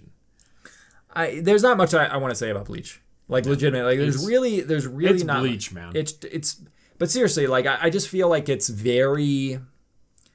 I almost want to say it's generic, man. Yeah, it is generic. I feel like it's just generic in general. It's a lot of people's favorite anime, and it's like if you don't watch a lot of anime, I get it. It's not bad. It's solid. It's not great. It's a solid choice. A lot of shonen elements. Nothing. No, but it doesn't really stand out. Like, when I think about it, it doesn't really fucking stand out. But it's a solid anime. Like I could see that being someone's favorite anime, and that's cool. Like I know there's people out there like I love Bleach, and it's like you know what? I get it. I understand you. You are, and just let me just tell you this: you are 10 times better than the Hunter x Hunter retards. Yeah, you're these way people. ahead. These people are like the concave like memes where their heads are concave. They're like it's like a black hole is sucking in their brain and stuff. And you're 1,000 times better than My Hero Academia people. So give yourself a pat on the back. Give yourself a pat on the back. Any day of the week, I get it. Yeah. And like I said, I like Bleach. Like it's not even bad. Like it's legit. It's not bad. It's not bad. I'd watch it. Yeah, if I was bored, I'd watch it. Yeah, if I was bored, I'd watch it too. I feel like that's like the C tier. If I was bored, I'd watch it. I feel like that's all C tier. It's like it's not bad. There's also some like weird autistic stuff with his father and stuff. There's like stuff I don't like in it for sure. Like there's a lot of stuff. Man, like, what is this weird autistic stuff? With also, his just the fact that he just like the whole hollow thing, and then him being half hollow or whatever the fuck. Yeah, there's a bunch of cringe stuff later too. It just. I got to like episode 140 or something, and then done. Yeah, done. Berserk. Put your glasses on. Okay. Put it behind Bleach. So I just want to say the manga is fucking my favorite manga. It's my favorite. It's a great manga. It has a lot of problems. Great manga though. I love the manga. I love a lot of things. I like the overall idea of the eternal struggler, the extensive and ridiculous things that Guts has to go through, but he overcomes it. He is literally triumphing over adversity, They changed like some extreme things, adversity. They changed some things from the manga though. Like at the end, he ends up saving a woman instead of Puck and stuff. There's a like lot that. of censoring too. There's a lot of problems. Yeah. So I was just talking about the manga. This is the anime. This is not the manga. This is how the same art style they should have used for the new anime. Like just straight up old classic anime style. They would just like there's just no way that this would ever, especially get like the budget. I'm just saying like the content. They would just be censored. Yeah, well they could just market it as adult. Even if they marketed it as adult, you still wouldn't. It would just be there would be no way. There'd be no way. We'll get into the like Goblin Slayer, for example, but like the fucking trigger warnings on that and shit is fucking cringe. Yeah. And Berserk is way darker, like way fucking darker. Mm-hmm. I have no idea why normies say that they like Berserk, by the way, because Berserk is one of the darkest. Like, dude, he has baby soup. Like, there's fucking just rape everywhere. Like, it's super dark. It's a superficial thing. Like, you'd use a giant sword. I like that. Yeah, you know, but I don't think they've actually read it, because if you read even the first volume, like there's just like the whole point is that like he overcomes like even the grotesque. Right. It's the worst that humanity has to offer, or even demons have to offer, versus him. He is the eternal struggler. He triumphs over adversity. It's a fucking great tale. Manga, like I put the manga like above Yu Yu Hakusho. The manga is above Yu Yu Hakusho. I love the manga. Right. Now the anime though, it censors everything. It changes a lot of things. It's just fucking okay. I agree with you. That's fucking iconic, dude. No, I 100% agree with you. Like forces and everything. I forgot what his name is. And that theme, dude, Hirasawa or the something. Guts' theme is fucking great. Yes, I agree too. The Guts theme is amazing. You know, you're right. But yes, the music's great. I actually 100% agree. It's a masterpiece. It is a masterpiece. Fucking amazing. I'm gonna put this up higher. Just because of that? Just because of the Gatsu? You remind me of the music and everything, and then some of the scenes, and I think it's actually better than that. I'm fine with this. I think it's better than that. Like when I'm thinking about it, like even some of the scenes, even like him talking about everyone's flame and him like the sparks. All I see is like he's saying that like when he remembers people, they're illuminated by sparks. It's the clashing of blades. Yeah, like there's. I also like the voiceover that they do, like for the deleted scenes. Like the actors do like a joke voiceover back before like there was like, you know, any YouTube shit like that. Oh right. Yeah, like parodies. Like almost like satiring it. Yeah. That was pretty funny. Yeah, I think that this is better than part one. Berserk is better than the anime has so many problems, but it's still good. Yeah. It's still good. Like there is something about it that despite how dark it is, like it's one of the most it has the most positive messaging just through Guts existing. That no matter what happens to him, he's like unbreakable. And you know, I mean, just like Diamond, dude. Yeah, but yeah, you can kind of. And then the issue too is like he like gives up on the manga. And you can fucking be like, it's a whole thing. It's a whole. But up here it's like here. Yeah. That's how it goes. Thank you. Yeah, no more of that. Okay. All right, let's go to the next one. It's solid though. I think that overall. Warning: Goku never shows up. He is Guts is the Goku. He is the Goku. What's the next thing on the list? Dr. Weed. Probably right behind Overlord. No, what the fuck? It's not trash. Trash. It's got a lot of issues. All right, dude. I will listen to you. Maybe right behind. No, I don't think it's as good as Shippuden. It's fucking kidding me. Get out of here. Put it right there. Dr. Weed. It's not terrible. And it's pretty bad. It's pretty fucking bad. There's a lot of bad things about it. Yeah, if you got like a low standard for anime, you'd enjoy it. It has like merit too, in the sense of like he like shows how to like make stuff. It's kind of like, I feel like it'd be a good show to show like a kid almost, because it would maybe inspire them to be more creative and stuff. Yeah, it's incredibly childish. It's incredibly childish. There's the rules for the universe are a bit like wonky. Like for some reason he like resurrects someone who's like superhuman. Like that's what I was gonna say. Yeah, like he immediately like weird fucking things. It's incredible. It's incredibly bad writing where he brings, because they all get turned to stone, so they all get petrified. He breaks out because he thinks so much. Yeah, there's some. Well, hold up, because he thinks so much, and then he ends up breaking out other people. The first person that he basically gets out, I think it's like the first person, because the other guy broke himself out too, if I remember right, his friend. No, he helps his friend. And then he helps his friend. Okay, that's right, because he was out for a while. Because they needed someone who was like a warrior. Okay, yeah, so they break him out because they're like cornered, and it's terrible fucking writing. And then he breaks out the only Luddite who hates technology, and of course the main character loves technology, and he wants to rebuild civilization, rebuild technology, the main character does, and then the only Luddite is a superhuman. He is literally fucking physically superhuman. Yeah, he like takes down like a fucking tiger with like one hand or some shit. Wasn't it a tiger, lion, something like that? I don't know. And then they use the crossbow against him and he catches him and he's like, is that it? Yeah. And they're he's like fucking, yeah, he's like fucking Goku, dude. He's got a high ass power level, dude. He's like 20 farmers. Yeah, what if Raditz came down and he faced this Luddite from Dr. Stone, dude? Do you think Raditz would have trouble? I don't know, dude. He's presented as like I don't fucking know. It's bad. This is dog shit. I don't like Dr. Weed. I can only last one season. I put this in trash, but B likes it, so I'll put it up a little bit higher because this is between me and B. Yeah, it's not awful. Like it's not good. Like I feel like it shouldn't share like a fucking like. I think it should be behind Overlord maybe. I don't know. No, it's not. It's not C. It's not C. Yeah, it has a lot of issues. That's for sure. But I feel Overlord has a solid season 1 and 2. I feel like it'd be most useful. Like if you have a kid or something and you have them watch Dr. Weed or Dr. Stone. It's like a way of like, when you show your kid like science stuff and you're like, get into like... It's a surface level, it's the surface level idea of science. And it's almost presented as magic. It's basically presented as magic. And how like cool science is. Yeah. Instead of watching Bill Nye, give him Dr. Stone. Instead of Bill Nye, this science guy would be like, Dr. Weed. Like, I love science, so man. Fucking funny, dude. Yeah. All right. Okay. Let's go on. Hellsing. Fucking trash. Put it in trash. Right in front of the Hellsing fans. Do it in front of the Hellsing fans. Put it in the trash. I don't think it's trash. It's trash, dude. I don't think it's trash. Wow. It's not trash. Wow. We're gonna go from trash to D tier. I feel like it's. I'd rather watch Hellsing again than Dr. Stone. Whoa. Yeah. You're going too far, dude. Dr. Weed's way better than Hellsing. By a fucking mile. I'd rather watch Dr. Weed twice than watch Hellsing once. That's how much I fucking hate Hellsing. It's between both me and you though. That's how I've been judging them. I know, but I like Hellsing's like low, dude.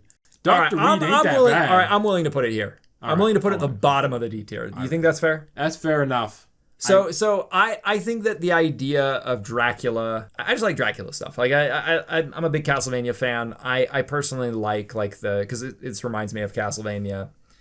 I like the silly vampire stuff in general. Yeah, the explanation to why it's man, like it became too much when everyone did his evil smile. Everyone does like this same generic evil smile, and then like, I thought it was fine for Dracula. Yeah, he's like Alucard. I stopped watching at the point where like the dude's in a blimp and he's like blowing up the city, and then he's doing an evil smile, then Hellsing's doing an evil smile. I'm like, man, I'm getting so tired of this fucking shit.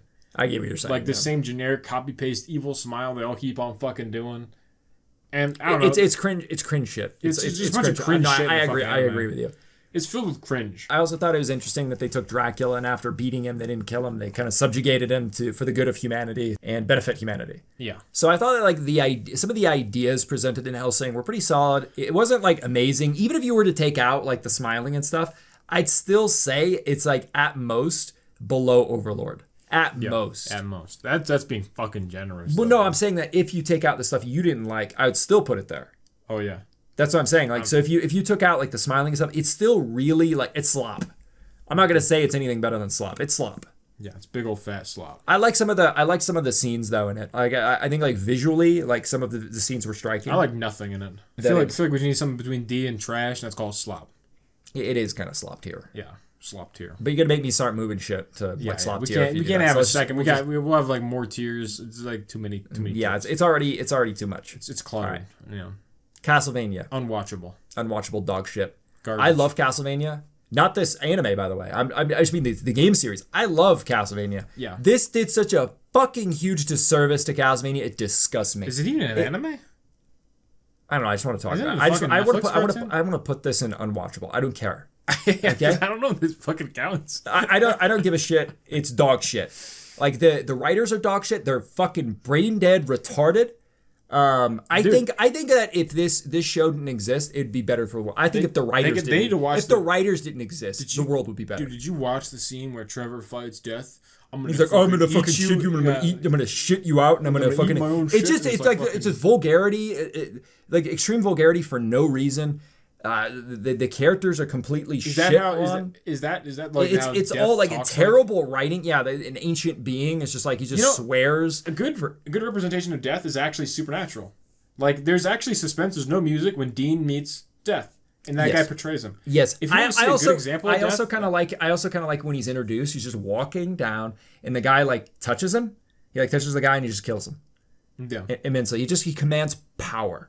He doesn't need to swear. He doesn't need to act like a child. There is no semblance of like vulgarity. I just think that the way it's presented, it's very childish, very, very terribly written.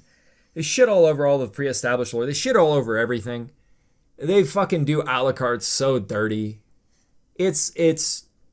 I could not, like, no matter what about, like, it's just shit. It's dog shit. It's fucking garbage. And if you support it, you should feel bad. I would say worse things, but, YouTube would literally remove this video. That's how strongly I feel about this. If you like this dog shit, you're worse than these Hunter x Hunter fucking retards. Yeah, the Hunter x Hunter people. They are gods to you. Yeah. You will bow before the Hunter x Hunter people. You Castlevania tards. Who the fuck likes this show? What a fucking slap on the balls, dude. Yeah. More like a This raped like the predecessor's work, and it was so disrespectful to source material. It makes Chrono Cross look like Chrono Trigger. No, shut up. That's too far. Chrono Cross, it's only slightly disrespectful. It makes Chrono Cross only slightly disrespectful to Chrono Trigger. Right. This is such a fucking Kill la Kill. Compared to this, it's S+. I'd watch Kill la Kill 20 fucking times before watching this dog shit. Watching this episode, holy fuck, dude. Right, and that's 10 more seasons of Castlevania. That's what I just got for saying that. Yeah, and just like the fucking Shangri-La Frontier. Fucking. I think that this is a solid. I put it right in front of Diamond is Unbreakable. I don't think it's that good. Like, really? Better than Trigun? I don't know. Like, I'd probably put it in front of Trigun at the very least. I don't think it's better than Steins Gate. You honestly think it's better than Steins Gate? Maybe not, but I like it a lot. I like it a lot too. I'm not saying it's bad. It's definitely it's a way better Overlord. It's basically a slice of life.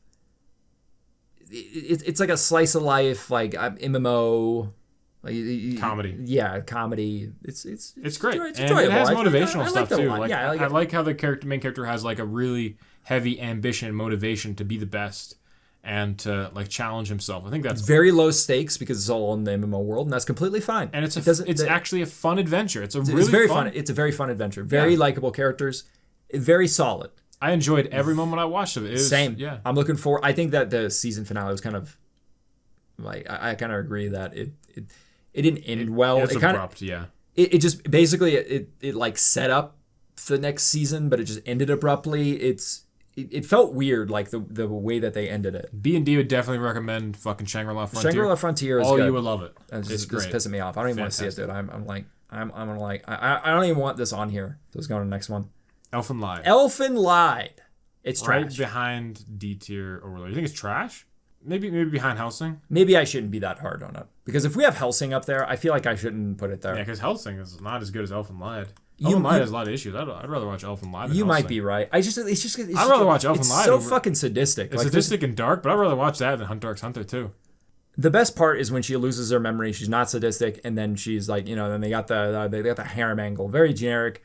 It's just super violent and sadistic. There's not really a whole lot that I can say about it. I guess it's got interesting things with like the vibrating hands that she can do, the invisible vibrating hands. There's like little things, I guess. It's just it's not great. It's just not good. No. There's really nothing positive to say about it. No. I'm really struggling to find things that are positive. That are good, yeah. I can't. I personally. You're probably right though. It is better than Hellsing. It is probably better than Hunter x Hunter. Yeah. What's the next one?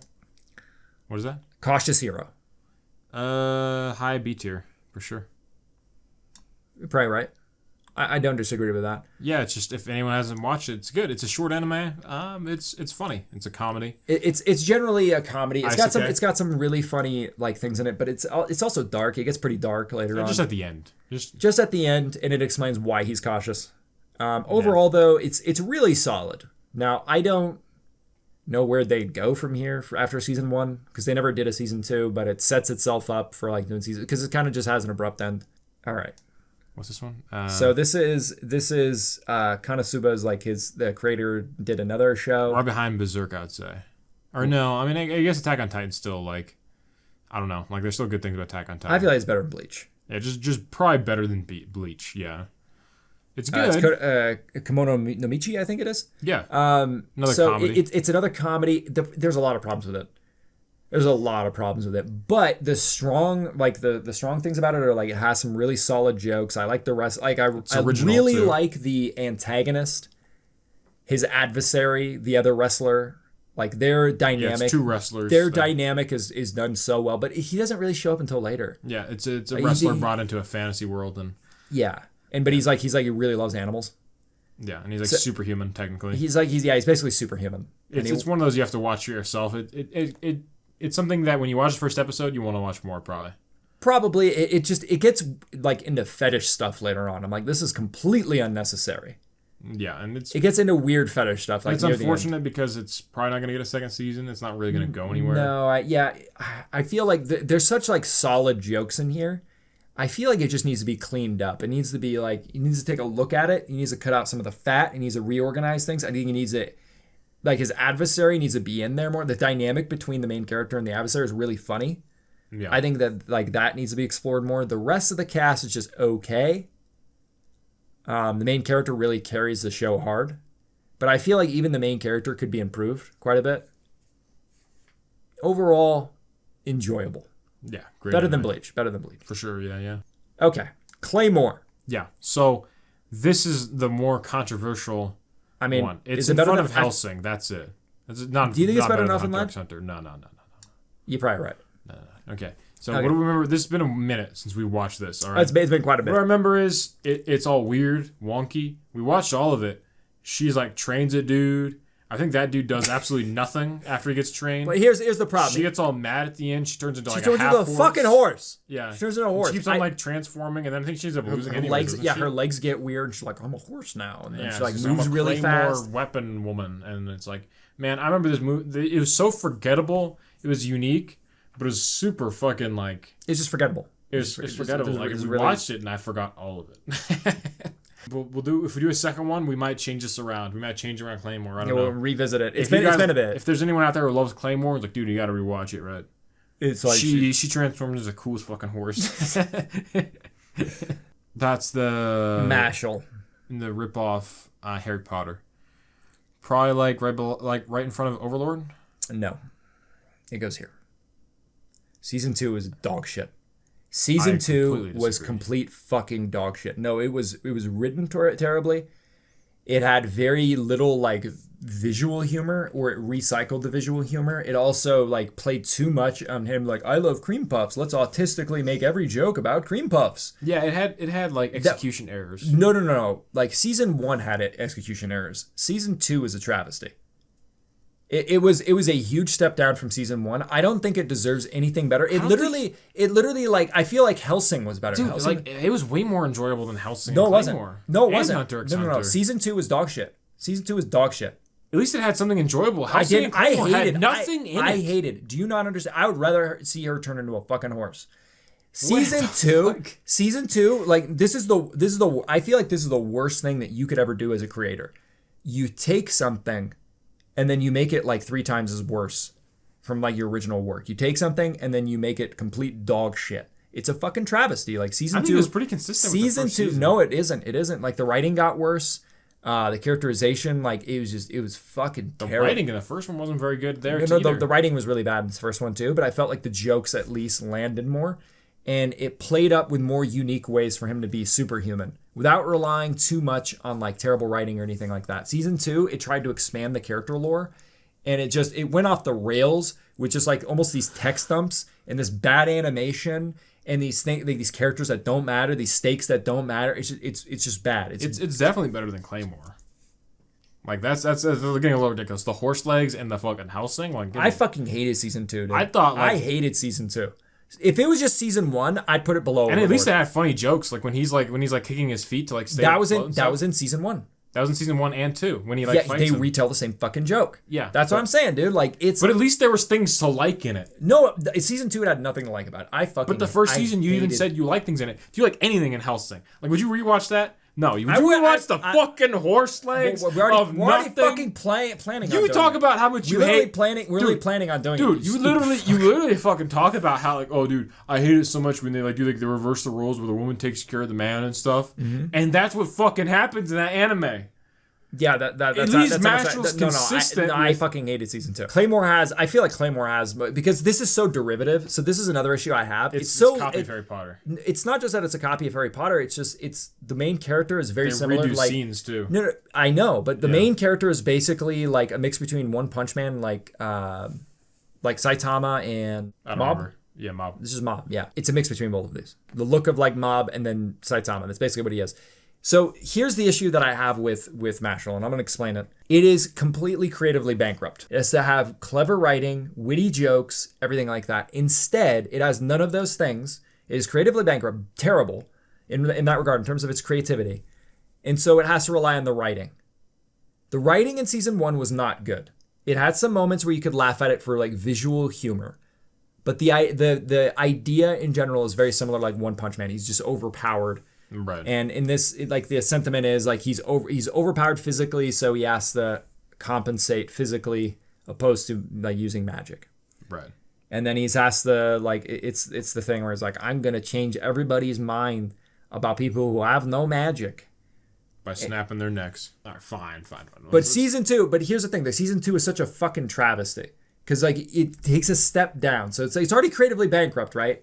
And he doesn't take it and improve upon it. I think it was like completely in line with the first season. Like it's not. The first season wasn't that good. Well, let me just tell you something. If that's the case, it's still terrible. Let's just say I go with what you're saying. It's in line with season 1. That is it's still unacceptable. Look at something like KonoSuba. It improves every season. That is how it should be. You should take everything that you're learning and improve. I agree. Yeah. So because it doesn't improve from season 1 to 2. Like, we'll just agree on it doesn't improve. Because you agree with that it doesn't improve. It just stays in line. That's what you say. I think it gets worse. But we'll go with that. Doesn't improve. And because of that, I don't think I could put it more than like Hellsing. I don't think it's even as good as Claymore. It's just like, and this show is like fucking terrible. But this is at least, at the very fucking least, they try to do something original with their stuff. Like, this is derivative too. He takes Dracula, takes the story of Dracula, like stuff. But he makes the Hellsing organization, makes Dracula like a slave trying to... There's at least some thought put into it. Right. Claymore, it's the same thing. She turns into a fucking horse. Why? I don't remember. But it has something to do... Because of important plot reasons? Yeah, but hey, let me tell you something. You know what it is?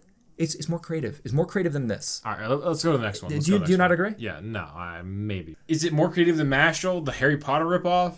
I would say yeah. I don't know. It's around the same for me. It's like it's doing the same thing. It's copying something original and then like creating their own thing from it. It's doing the same thing. Mashal is. It's like the fucking. It's cut from the same thread, man. It's okay. It's okay. Not fine. This dog shit. It's fine. You're wrong. It's fucking fine. Dog shit. What's this? Fucking poopy doo doo. I don't know. This is one of the things. Oh, Goblin Slayer. Fucking trash tier, yo. All right, dude. So the anime really shits all over the manga. Yeah, the manga's dope. Where would I put this? I don't think the manga's or the anime is like super terrible, but it's bad. Yeah, that's they fine. Like censor a lot of it. I feel like it's right like, behind Mashal. Like Goblin Slayer's way better than Mashal. What are you talking about? Fucking, it's all censored and they like added in filler and shit. Give me a fucking break. It's not better than Dr. Weed. Get Goblin Slayer out of here, Dr. Weed. I hate Dr. I like Weed. Dr. Weed. Fucking doing. It's not better than Dr. Weed. You put Dr. Weed back up on its second spot. Dr. Weed with his slot. Fucking. Dr. Weed is at least it could be used to educate children and like get them excited. It doesn't about educate science. shit. It has use in real life. It presents science as a magic. Yeah, and it would be like I said, it'd be good for kids. Now remove that. Goblin Slayer is useful for nobody. It really is censored work. It's censored garbage. Work. Actually, you know what? I agree. Just on the premise that it's censored. Yeah, it's censored. It's legit. We need to say more than it's censored. No, yeah, it's unacceptable. It's just I genuinely believe it's just unacceptable. But to be fair, Berserk is censored too. But to be even more fair, like to that, it's like you can't. It's more of an issue that they just literally can't show it. They literally can't show a lot of these things without like potentially not being able to sell the stuff. So it's like I understand at a bigger level because Berserk is way more graphic than Goblin Slayer. Like Goblin Slayer is all about like goblin rape, dude. Yeah. You want to see fucking goblin dingus running around just like impregnating just all everywhere women. It's just like and then he like it's like Scooby Doo. The biggest issue is that they just kind of butcher the manga. They censor it, and there's a lot of issues. B&D's playtime, we don't approve of censorship. If you start censoring people's artistic vision, work, so basically #bring back the Goblin Dingus. Yeah, #bring back Goblin Dingus. That's what we say. Just seriously, guys, like they really do. There's like a close up of a crow's eye because the elf in the I think a 5-minute scene or some shit of a close up of a crow's eye. Yeah, because they don't show the goblin potentially raping or getting close to raping the elf. But it's like, dude, just cut it. Like, why don't you just skip? Just fucking cut it. It's not just that it's censorship, it's a bad censorship. It's done very poorly. Yeah, I like the main character. Main character's good. He's basically, he kills goblins.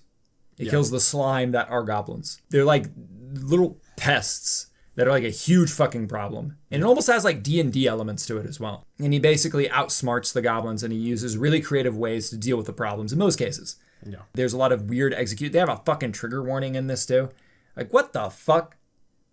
I don't know. Yeah, who the fuck? Like, if you need a trigger warning for something, you're not going to watch something called Goblin Slayer to begin with. You ain't watching Goblin PP, all right? Yeah, that's also another reason why it's D tier, because they have a trigger warning. They have a trigger warning, and it's like, it's not even for those fucking people, those mentally ill freaks, these fucking abominations. Like, get the fuck out of here. You're not watching this shit anyway. Yeah, let's go to the next one.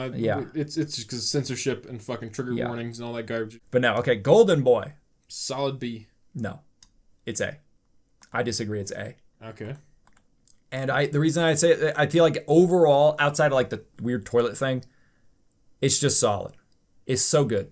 It's got great jokes. You watch it in dub, by the way. You watch it in dub. It's the sub is just, it's not. Doesn't do it justice. It really, like, yeah, the guy who does the dub, it's fucking great. Like, you do not watch the sub on this. This is like Yu Hakusho, you do not watch the sub. Do not watch the sub. I've watched both of them. The dub is 10 times better. Yeah, I mean, it's just pure comedy, that one. It's pure comedy. It's really funny. And it's got a very overall, like, positive vibe to it. Do not look up the manga. Do not think about the manga. Do not read the manga. I'm not joking, okay? I don't know what the fuck happened. I don't even want to talk about it, but I don't know what the fuck happened. We're going to talk about the anime. Anime is great. Do not. Yeah. I don't know what the fuck happened. But Golden Boy's great, by the way. Like, the anime is great. The manga is dog shit. I don't know what the fuck happened. It's like I don't know. I don't want to talk about it. Personally, I wouldn't put it in A tier, but it's A. It's A. This is dude. It's so good. It's got so many great jokes in it. What do you mean? It's very witty with a lot of jokes. Yeah, it's very witty. It's good. Is it as good as Demon Slayer? Oh yeah. It's better than Demon Slayer. Oh yeah. No, dude, this is as good as I could rewatch this. Brotherhood. You know what? Because I am 100% on board with like rewatching this. I kind of like just seeing it. I kind of want to rewatch it. Yeah, it's good. It's legit, just like straight up. Like really I said, personally, this one I'll let D put this here, but I wouldn't put. Where would you put this if you're like? I think it's low A. About right behind Brotherhood. Really? Yeah. Or I don't think it's like it's better. I think Brotherhood's better than the second season of fucking JoJo's Bizarre Adventure. You might be right. I'm not against that. I think Part 4 is better than Brotherhood, though. Part 4 is better than Brotherhood. I think Part 4 is like obviously better than Naruto, etc. Put Brotherhood in front of the Part 2 because that's like not even correct. I mean, that's fine. I won't argue against that. Like that's pretty fine. The only thing I'd argue is like I think that Diamond is Unbreakable is kind of perfect here. It's probably not better than Naruto though. No, Diamond is Unbreakable is better than Naruto. There's no fucking comparison. Diamond is Unbreakable is better than Naruto. I don't know. No. It's better. It's fucking better. Yeah, Golden Boy being better than Demon Slayer. Golden Boy is better than Demon Slayer. Golden Boy is like it's funny. It's really funny.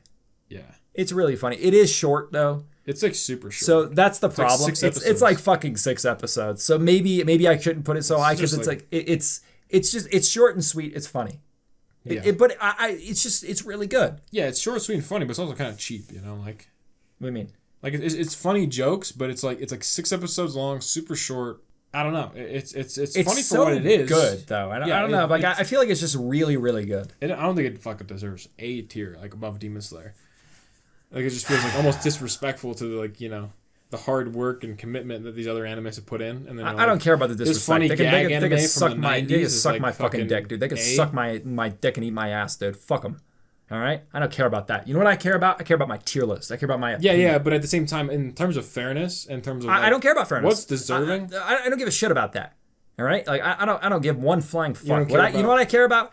Well, I mean, if you want to make that argument, then like part 3 was like they probably worked a lot harder on part 3 than maybe some of the stuff like Overlord. They probably worked a lot harder on part 3 than Overlord. Like, you really want to start making these arguments like, who worked harder? It's like, just because you worked harder, it doesn't necessarily give it value. I know that this has value because the animation quality and the quality is there. But it just has value in general. But the quality, dude, the animation quality can only carry it so far. It really can only carry it so fucking far. But it's also just like great action scenes and stuff. It's like fucking... I don't know, dude. It's dope as shit. Let me tell you something. I am probably never going to rewatch Demon Slayer. Once I watch it, I am never going to rewatch it, and I never want to rewatch it. I can keep rewatching Golden Boy. You know, like... You can watch it... No, it's not something you can rewatch a lot. It's a like comedies, it's hard to... Hold up, motherfucker. I didn't say how often. I just said that I can keep rewatching it. Okay? It's been a bit since I watched it. Like, I can watch it, like, every few years, maybe a little bit longer. I don't ever want to watch Demon Slayer again. Ever. And I feel like that factors in to my placement. I could see myself rewatching Demon Slayer. Yeah, because you can watch the Slappa. You have lower standards than me. Yeah, I don't know. I feel like it doesn't feel right. Golden Boy being A tier. Like it's funny. Like, don't get me wrong. I think it's really funny, but it's like, really funny. Yeah, A tier. I don't know. It's literally a gag anime, and it's like 6 episodes long. Yeah. And it's like above Tengen Toppa. Like Tengen Toppa is actually motivational. Actually, yeah. All right, that's fine. It's above Naruto at least. It's above Naruto. Above Naruto or the who? Oh yeah, you're convincing me. You're convincing me. Yeah, you're convincing me that above the fucking like hand signs. No, you're probably right. Like the more I'm thinking about it, you're probably right. Like, it's better. It's definitely better than Naruto. No, it's better. It's better than Brotherhood. Better than Get Brotherhood? the fuck out of here. It's better than all these. It's Golden Boy is fucking solid. Death Note's better than Golden Boy. No, it's fucking not. Not with that ending. Not with that ending and everything. Like, fuck that ending, dude. That ending's so bad. Fuck no. Steins Gate's better than Death Note. Get the fuck out of here. Shangri-La Frontier is also better than Death Note. You're just changing shit up, huh? I feel like I like Trigun, but I do feel like Cautious Hero might be a little bit better. I don't know. Nah, I think like Trigun's better. All right, let's go to the next one. So you're like I think Naruto's better and Brotherhood's better. I think it belongs probably even below part 2 of JoJo's. You fucking think so? Yeah, maybe you're right. When I think about amazing, like yeah, and then you're gonna say Shangri-La Frontier as soon as I say that. You're like Shangri-La Frontier is better. Yeah. But it's short. Like there's no bad things about it. Like the only thing that you're saying is there's not more of it. Is that not? But that is a detracting factor. Is that not? But is that not an indication that it is also really solid? Even though it is like 6 episodes, there's nothing where you're not like, oh well, this is the problem. It's like no, there's just not enough of it. Is that not like an indicator of high quality as well though? That like literally you want more of it? Is that not an indicator of it? It is also just a sign that there's not that much of it. I mean, true. But if the high, like, you can have something that's short and not be that good or just be okay and not really want more of it. I feel like it's high quality and you want more of it. It's an indication of it being really good. Would you not? It's in fucking A tier already, man, or B tier. I was gonna fucking put it in A tier, but then you keep talking. But I am thinking about it, and you're right. It's just like I really like Golden Boy. It's like I just remember all the jokes like, how do you like my swimming? And then like how was Yeah, I like it too. It's like, really good. But all these other things are better than Death Note. It's at the very least better than Death Note. Like fuck out of here with that shit. It's better than Death Note. I don't know. I wouldn't say that, but what you really wouldn't? You just said that you would put it up here, and I put it up here, and you're like, no, I wouldn't put it there. It's like, what the fuck? Where would you put it? Fine. You want it above Death Note? It can be above Death Note. But think about this. Do you not remember like whenever I look at Death Note, I get a sour taste in my mouth. I'm like, I just remember that ending, all that build up, and it kicks you in the balls. Yeah. It's such a shitty way to kill Light Yagami too. It's not even a good it's not even like the villain dies and it's like a good ending in that regard. It's not witty, it's not interesting, it's not creative. It's just cheaply done. It's poorly done. Right. I don't think it was good at all. You're probably right though. Like I'll agree with you. I'll agree with you. No, you're right. Like the more I think about it, it's just nostalgia because I saw it like a long time ago and I really liked it. Right. But you're right. Shangri-La Frontier is probably better. Steins Gate is better. Like these are better. I don't think it's better. I think it's just better. More effort put into it in general. Like it just has more in it. Yeah, and when you think about it too, it's like the manga is so disgusting that it's like I don't know. It almost does detract from the anime. Yeah. Just the thought of that. You're making me curious now. Like no. Just like I'm serious. Just straight up, just like cranking it to like. I don't just stop. Okay, it's just just continue. Anyways, so Shangri-La Frontier is better. Steins Gate's better. Part 2 is better. Yeah, like more. Brotherhood was just okay. Like the more I think of Brotherhood, I'd almost put it down. I'm gonna put it down here. No, let's go to the next one. Do you honestly think Brotherhood was that good? Brotherhood was fucking good, dude. It was good, but I remember having like specific issues with it. I remember like having problems. It has its problems, but it's mostly at the end. But then it gets good again. Like it's only like the problems are small. Let's go to the next one. But maybe doesn't that mean Brotherhood's better than Naruto? No, because Naruto's like the OG shit, man. Like it's like the fucking ninjas. Did Fullmetal Alchemist come out before? I know Brotherhood came out after, but like this is an adaptation of the manga. Mm-hmm. So did the manga come out before Naruto? Because you're talking about OG shit. I don't fucking know. Let's go to the next one. It's fine the way it is, man. There's nothing wrong with the list. Leave it alone. Dragon Ball. Dragon Ball. We're going to S+. What? No. It's not above fucking Yu Hakusho. Why the fuck is it S+? Why is it S+? Because like there's very little that's actually bad about it. Like I know that you have a problem with it being aimless, but it is the fucking OG. Yeah, it's the OG. It's not just that it's the OG. It's really good. It's really good. It's right behind Yu Hakusho. No, it's not. It's better than Yu Hakusho. I'd argue it's better than Yu Hakusho. It is funny. It has very witty humor. I watched all of it. So have I. I liked it a lot.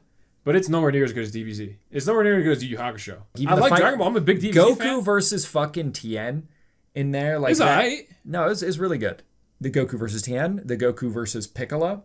That was the best out of all of it was the Goku versus Piccolo. Goku versus King. I like Goku versus King Piccolo too. King Piccolo was also done well. It wasn't great. No, it was really good. It's really good. Bro. No, it wasn't. No, it was good. It was good. The best one was Goku versus Piccolo. Yeah, that was like the final one. No, like the final 10. That was great. Final Tenkaichi. That was great. Yeah, that was like the peak. Well, that's the entire thing. Is it got better as it went along. But is it as good as fucking Yusuke versus Sensui? So when he fights Ryzen, like when all that. There's so many amazing over the top emotional scenes with Yu Hakusho. There's emotional scenes in Dragon Ball too. Nowhere near the same as Yu Hakusho. Roshi locking King Piccolo and the rice cooker did. Yeah, it's mostly comedy. It is mostly comedy. I love Dragon Ball. It's good, but it has a lot of issues. Even like with the guy like farting and like that is like Bacterion or whatever. Yeah. There's like a bunch of like shit that's just like not Bacterion. Like that filters like everybody, and I didn't like that shit either. Yeah, there's just like legitimately bad things in Dragon Ball. It wasn't perfect. Like I'm not saying it's perfect. I'm just saying it's S+. There's parts where like there's a lot of pacing. It's not S+ though. It's literally I watched it not that long ago. It's not that great. No, it's definitely. I like Dragon Ball. I'm a big DBZ fan, but it's behind Yu Hakusho. I don't think it's Yu Hakusho beats the original Dragon Ball for sure. I don't think so. Fucking get out of here. I'd at least put it here. So this is what I'll say. Like the Sensui arc had so many fucking problems. It cannot go above Dragon Ball. Like it has like you're talking about the issues in Dragon Ball. I hear you, but Yu Hakusho also has serious issues too. Like there's also issues with like power level scaling as well at the very end. Him kind of ass pulling the Mazaku gene with no setup. Like there's like legitimate fucking issues. We gotta rewatch Dragon Ball, dude. I'm telling you, it's not as good as you remember. Like it's not that amazing. There's serious problems with the dub, and you watch the dub. It also fucks up the pacing. Like something I noticed with the sub and the dub, it fucks up the pacing of the jokes. And since there's so much comedy in this, you literally cannot enjoy the comedy with the dub. Like it's like one of the most important things with like comedy is like the setup and the punchline. But the punchline is ruined because the setup's ruined. Because it's like they try to match the mouth flaps, but it's just it just comes off as like stilted and awkward. And I just remember that being an issue with the dub. But if you watch it in the sub, it works a lot better in terms of like pacing of jokes and stuff. And the jokes are super important because again, it's comedy. It's also adventure. Like I like the adventure. I like exploring the world. I like his interactions with other characters. Like all of these things. Like it has I would argue it has a way better and more interesting world than Yu Hakusho, which is expanded upon. All of the characters are really solid. Yu Hakusho, it's like you like the four characters, right? You like Genkai, you like Toguro. Do you like many characters outside of that? Not really. The main four characters, yeah. That's what I just said. 4 Genkai and Toguro. The main 4. So Yusuke, Kuwabara, Hiei, and Kurama. Genkai and Toguro are the other 2. I think Genkai's a pretty good character. I think Toguro's really good as well. Raizen's all right. He's very underutilized.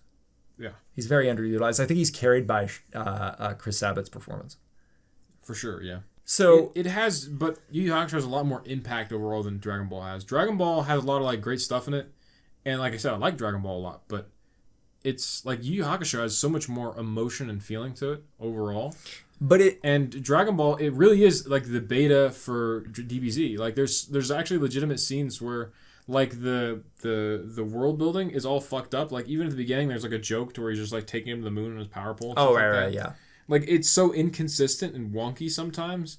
It's like I get he's trying to joke, but like some of the jokes and stuff just aren't as good as his later work. Like he just didn't do as good of a job as he did in Z. No, I 100% agree with you. I'm not saying, but we're not saying is Dragon Ball better than Dragon Ball Z. We're talking about Yu Yu Hakusho, and if it stands alone on its own. I'm saying that Yu Yu Hakusho has modern day Japan as its setting.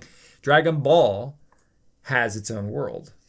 Yeah, in terms of adventure, what has the better adventure? Dragon Ball again. Like Yu Yu Hakusho does not, like it has base settings, like basic settings to work its scenarios in. It's like modern day Japan. You have the Demon King Castle. You have like he invades like various forms of like demon fortresses, and then there's the compound that Hiei's sister is in. The Dark Tournament Arena, which is just a copy of the Tenkaichi tournament, or is it Tenkaichi or Budokai Tenkaichi? I don't know if I can remember, but the tournament from Dragon Ball. So like the settings already, Dragon Ball wins. Okay, adventure. Like, do they experience an actual adventure? Like, are they going to different areas? Is there more things like happening? I think that's also important to a story to not just have everything take place in static locations. Yeah, we already agree on this. Yeah, like this is for sure. Like, yeah, and I think the comedy is way better. Now here, like, and then the characterization, all of these characters, because Dragon Ball is part of Dragon Ball Z. Yeah, but it has like even if it has all these pluses, there's so many inconsistencies in the plot.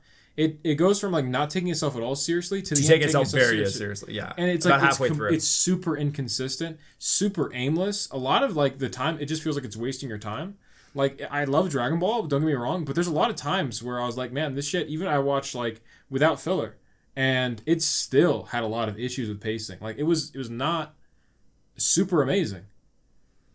It was like Yu Yu Hakusho was way more impactful emotionally. He tried a lot harder. Like. There were so many more memorable things in Yu Yu Hakusho. Even though it has the issues with its world, it had so much potential as well. But, you know, and the main things I remember from Dragon Ball are the fights with Piccolo. And the rest of the fights, even him with King Piccolo, it's okay. Him with Tien's pretty good. Like, it's a good fight. Like, it's a fun the fight. King Piccolo setup where Krillin gets murdered and then he goes after like King Piccolo's men, but he's unable to fight because he goes there, and that actually like sets up to like how Goku's incredibly emotional, and that sets up like Super Saiyan and everything too later on. And then he gets his ass kicked. The idea too of almost like you don't know what's going to happen. I mean, you kind of do because you're in Dragon Ball Z, but if you were to watch this as a standalone anime, you do not know what's going to happen with a lot of the characters, like Krillin dying, all of these things happening. Like they come back, don't get me wrong. Yeah, but even like the inner struggle, like you talked about, of like Yusuke in the cave and stuff like that, a lot of like the meaning behind that.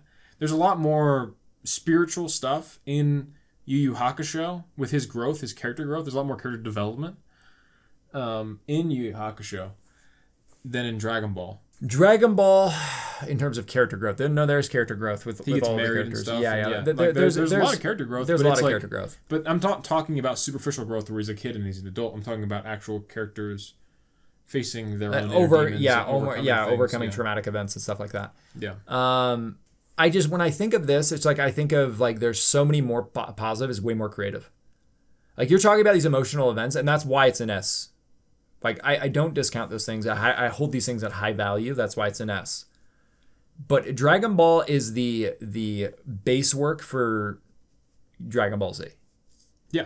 So it's because, like, in just that alone, because it's the base work and it sets up everything, and it is flawed, that's why it's not higher, also earns it points, but it is way more creative. It is way more creative. And you're right, like, there's some derivative elements of it, but it is still far and away its own thing. But when I look at Yu Yu Hakusho, it copies way more of Dragon Ball than Dragon Ball copies off of Sun Wukong. Yeah, but it has like way more glaring issues. Like I said, like we're going in circles, but like it has like you should rewatch Dragon Ball. It's not that great. I mean, I watched it not too long ago. It's been like 6-7 years. So it's in comparison to Yu Yu Hakusho, it's like no, I rewatched Yu Yu Hakusho, and Yu Yu Hakusho has a lot of fucking problems too. It does. It has animation problems too. It's not just animation problems. Like I remember like sections of like the stuff with the compound and Hiei's sister. I remember that not really giving a shit that much. It's just I remember it not being that great. And I like the best thing about it was it set up Toguro. I didn't really care about his sister and stuff. I know that was kind of the point. That was set up like it was supposed to make him more human in that sense. It's like, oh, he's a demon, but he's also kind of a softie. He loves his sister. Yeah, personally, I would put Dragon Ball in A tier. No, I would never go that far. So it's in S. The real question is it here or here? I think there's no doubt Yu Hakusho is better. I know like it's better than Dragon Ball. Like you can rewatch both. You'd agree with me. I can put it there. That's fine. I could put Yu Hakusho higher, but it is going in S tier. Like you cannot put this shit lower than S. I don't agree with that in any capacity. Fucking A? Like get out of here. I don't think it's a tier below Yu Hakusho. All right. I don't think it's anywhere near that. Like, this is the GOAT. Like there's a lot of really creative things in here. Like very, very creative things. This is done really well. This is literally the template for shonen. Like you cannot discount this. Without this, Yu Hakusho would not exist. I think Yu Hakusho would be S+ if it had its own world and it fixed some of the issues and it was a longer. I know, but I'm just saying like you have to take in everything and I just feel like you're not even taking in the fact that Yu Hakusho would not exist without this. That's like something that's really important, and I think that it elevates the product when it is derivative from it. It means that it has extreme value. All right. Okay. So now no, to the big hitters. No, yeah, okay. We'll do Super first. Okay. So we I feel like Super first. Okay. So I was thinking about this, and I'm thinking, no. This is lower than the lowest that you can possibly get. Yeah. It literally like you can barely even see it. You can barely see the abyss. That's how it should be. It's the abyss. Put Castlevania down there with it. Yeah, Castlevania deserves to be in the abyss. Down with Dragon Ball Super. I've been bitching about Super for so fucking long. If you want to see our take on Super, watch any of our content. Literally any of our fucking content. We talk about it at great length. So we're not going to go too much into depth of it. They flanderize all the characters. They shit all over all the pre-established characters. And like what really pisses me off about it's people. A slap in the face to the fans who are Dragon Ball Z pretty much. No, but here's the fucking thing. Like what really pisses me off is when people defend this dog shit. You know, like I don't know if some of them haven't seen Z or it's been so long since they watched Z. They're like, oh, that's how I remember it. Goku's a retard. Yeah. Goku's fucking like special needs retard. So they shit all over pre-established lore. Horrible. The animation's horrible. They flanderize all the characters. Goku is a literal retard now, and I mean that literally. Like he is mentally disabled. He was never mentally disabled in Z. They showed like you can even look at the manga comparisons with Dragon Ball when he was a fucking child. It showed that he's way more intelligent. Doesn't Chadrin kind of like raise us a bit though? I don't know. Like to be fair though, I do listen to a lot of Dragon Ball Super remixes at the gym. It's just because of the dub, and then they try to salvage it. There's some things that remind they try to salvage. There's like some of Goku will still shine through in Super, so there's stuff like that I like. But we're still going to put in the abyss because, you know. It's a black pill. Yeah. It's legitimately a black pill. Where's GT belong then? We didn't even fucking I put it in because we never watched all of it. I watched quite a bit of it. I put it in trash. Right. We didn't watch all Dragon Ball. We didn't watch any Super. Well, actually, no. I would put GT. No, GT's better than I put it like right here. Maybe no. GT. What the fuck is wrong with you? It's Super Saiyan 4? I would put because the Super Saiyan 4, dude. Super Saiyan 4 is fucking goat. What's wrong with you? Fucking. I'm put it right here. What the fuck is wrong with you? You're telling me that fucking GT is better than all this dog shit in D? What are you talking about? Naruto Shippuden? Naruto fucking shit, dude. Fuck off. It's not better than GT. Dude, and GT's dog shit. GT's ass. GT is ass. Naruto Shippuden is worse. You literally will only watch it. It's like the most nonsensical piece of garbage. Right? Yeah. He's got normal Shinron turning him into fucking Kid Goku. Literally. It already established as well that Shinron cannot fucking like. All right. So just a very basic thing. Yeah, this is what we're talking about he would not be able to turn Goku into a child. Why? Because he didn't consent to it. Why does that matter? Because there's an example. When they assume that Goku's dead after he kills Frieza, Namek explodes, they're going to bring him back to life. And then Shinron says, no, I can't.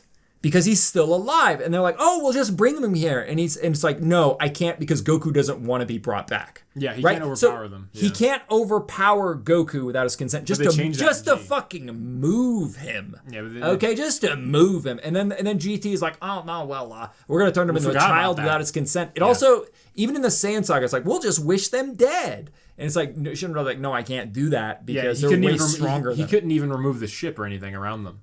Like, to make them floating in space. He can't fuck with the ship because they got that aura. Literally. He can't fuck with anyone who's stronger than him. And even the Saiyans are stronger than him. So like GT in general makes no shits. You know what was crazy? I think GT is more sensical than Super though. That's how bad. Like Super is so fucking bad. It is the final black pill. If you didn't think that hell exists, it's here. Yeah. And Super and Castlevania. That being said, I will still enjoy watching it. It's the Abyss, but just because it has Goku and stuff, I still listen to the remix of Ultra Instinct. I like Chad the Chadrin. I hated Chadrin until the memes. I love the Chadrin memes. I will admit the Chadrin memes are funny. I don't like Goku Black. I fucking hate Goku Black. I hate Zamasu. It's like that was autistic shit. Yeah. Like you're talking about it, character. Like I hate Goku Black. Yeah, we gotta fucking. We can talk. We gotta do a tier list of Dragon Ball Super characters too. Dragon Ball Z. We gotta figure this shit out and explain it. This is disgusting. We need like a map. This is disgusting. Like this is such a slap. Like this is what Castlevania. If you like Dragon Ball, Dragon Ball Z. Let us know if you want to. This is like you're basically watching this is like being castrated. Let us know if you want us to do deep dive on Dragon Ball Super. Like watch it and we'll go through the episodes. I'll go every little piece of like what it is because dude, you know how many fucking times I've rewatched Dragon Ball Z? Do you know? I read the manga. A lot. All right, I got you. Ever since I was a kid, I kept rewatching that shit. I know. Okay. And they shit all over it. So what we'll do is we'll dissect Super in multiple levels. We'll also rate them arc by arc, like out of 10. So we'll get to see which arc goes up and then which arc goes down. I already know that the top arc's gonna be Tournament of Power because it's Chad the Chadrin's there. Yeah, Chad the Chadrin, and then we'll just present a bunch of memes. Yeah, and he's gonna may as well. And then we're gonna take like all these like shit ratings, and it's gonna be 8 out of 10 just randomly. It's like even though all this garbage shit, just the Chad the Chadrin makes it like go super high. The fucking Chadrin memes are just, 8 out of 10 for the good. But with the anime, nothing like because I'm not gonna fucking say like memes can elevate this dog shit. It has though.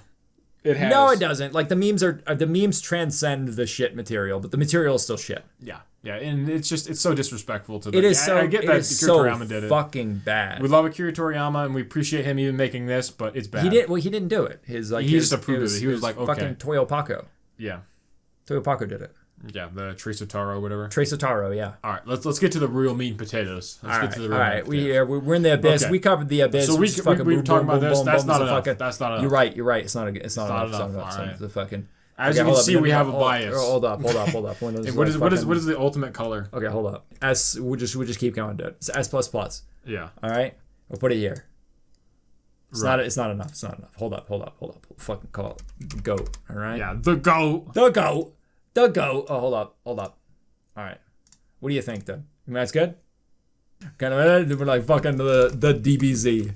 The DBZ, dude. No. This is the real shit. Okay? This is like, I feel like this is accurate, right? You got S+, you got GOAT, and you got the DBZ. Does it have problems? Absolutely. But it's still the closest you're ever gonna fucking get to the best thing you've ever seen. Yeah. You fucking slime, and if you say anything else, I'm going to put you down here with the Castlevania dude in the fucking dirt. Yeah. I'm going to put you in the dirt. For all you anime fans, you ain't a fan of DBZ. You ain't a fan of DBZ. Then you're in the wrong. Just in general. Yeah. In life. Just in general. Rethink your life. You're fucking scum. Yeah. All right, guys. This is the best ever. It has so many great things about it. Literally inspired every fucking person at the gym I've ever met, pretty much. It has an actual 85%. Real world positive impact. It makes people actually try to be better. It created the formula for shonen. Yeah. You ungrateful swine. You know also that Dragon Ball Super it lowered crime rates even when it was released? The cartel was less active when Dragon Ball Super was airing. So let me just point out, Dragon Ball Z even the worst dog shit sequel that you could ever get from the DBZ, okay? This dog shit, this fucking travesty, still had positive real world effects. That's how powerful it is. That's how powerful the DBZ is. Yeah. That's how powerful this is. Is this where GT belongs, right at the GOAT? No, GT. The GOAT! Dude, I love the Super Saiyan 4 design. I think it's way better than Super Saiyan 3. And let me just point out too that the Majin Buu saga is awful, but even the most awful arc of Dragon Ball Z has some of the best scenes that are way better than even Yu Hakusho. The fucking Majin Vegeta scene where he sacrifices himself and he holds Kid Trunks. Like that entire monologue, him just transforming into Majin Vegeta and him giving the monologue and blowing away the stadium having that midlife crisis, almost killing fucking he killed fucking Tien's cousin. If you don't know what we're talking about, you watch Dragon Ball Ultra.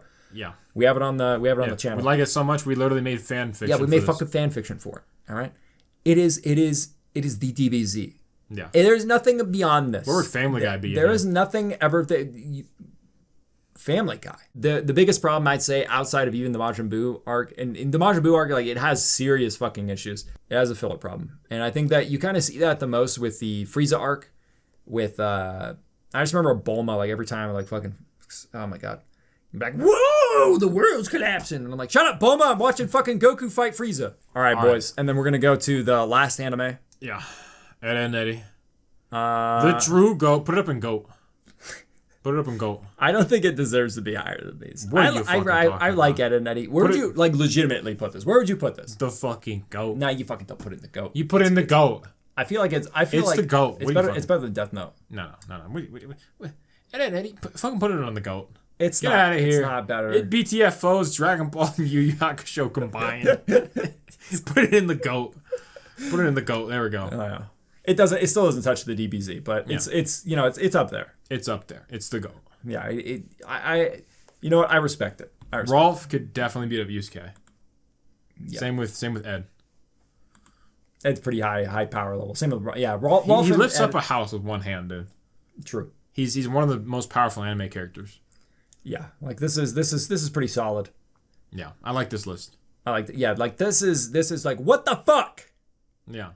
What the fuck? Yeah, get on Ed and Eddie's level, you stupid fucks. That's what we say to the castlevania people. All right, guys, let us know what's missing from the list. And like we said earlier, if you have something and this video gets X amount of views, what happens if they don't agree with us, dude?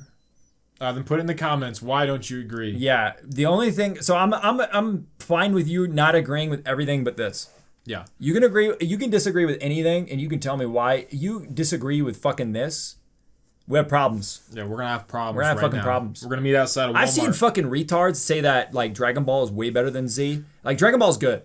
It doesn't even come close. Like get the fuck out. You fucking have a problem with this? You meet me in the Dairy Queen parking lot. Yeah. We're gonna get oiled up and we're gonna go to town. Yeah. We're gonna have a mud pit right outside Dairy Queen for all the contenders. Yeah, we'll fight you one at a time. Yeah. Free for all brawl, actually. Yeah. Be like Sauron when he faces off with the army. Yeah, all the fucking soys are gonna be at like the Dragon Ball, at like the Dairy Queen. Yeah, trying to. Yeah, what about the super people? Like, I feel like the super people wouldn't even show up. They don't know what Dairy Queen is because they're handicapped and they're like led around on a leash because they're like not even human. Yeah, they're in their gimp outfits. They're in their fucking gimp outfits. They got to be put in a cage.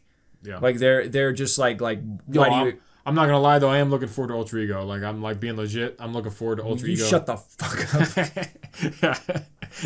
Like we hate on it, but it's like unironically, I'm gonna look up that shit. I'm gonna get that remix. He's like, finally, Kakarot, I have achieved Ultra Ego. See, it's so fucking bad. It's so fucking bad. But let me tell you something. That's why the DBZ is so great. That even the worst of it, you can find value in it. Even the worst. Exactly. That's why it's the fucking DBZ. It doesn't matter. The GOAT. It's the one. It's the only. The DBZ. Yeah. We will see you next time for the next tier list. If you like the tier list video, you can go ahead and comment. You can tell us if you want to. If you want to. It's not just like for the next tier list video. It's also if you want to see another tier list. Like we can do waifu video. We can go through the waifu stuff, dude. Yeah. See other tier lists you want. We got waifus. We got TV shows. We got video games. I wonder if Supernatural will be at the top. We can do like the top 100 video games. Oh yeah, top 100 video games. Comment your opinion. Comment what you want to see. Comment the tier list. Comment the anime that we missed because we didn't cover like Neon Evangelion. Yeah, do you want to see that on here? Do you just rank it? Yeah, let us know. There's like a lot of stuff we didn't cover. Let us know which one. Get in the mech, Shinji. Yeah. Shinji. Yeah. Get in the mech. Yeah. Shinji. Yeah. This is I'm fucking in the 20. mech. Shinji, get out of the mech. Okay. What about Elfen Lied, dude? Remember that dog shit? Yeah. I'm like, I'm gonna beat up your fucking dog. I'm like, it was a cat. Is it a dog? Is a puppy? Yeah. And then they're like the kids. Scoops, no! Yeah. Yeah. Reggie. Like, Scoops, what did they do to you? Yeah. What did they do to you? They took me that fucking hat, Reggie. They what? That half, Reggie. Your butt? Maybe no. No, Scoops, what did they do to your butt? They took his innocence. Reggie. I'll get a Band-Aid, Scoops. You'll be fine.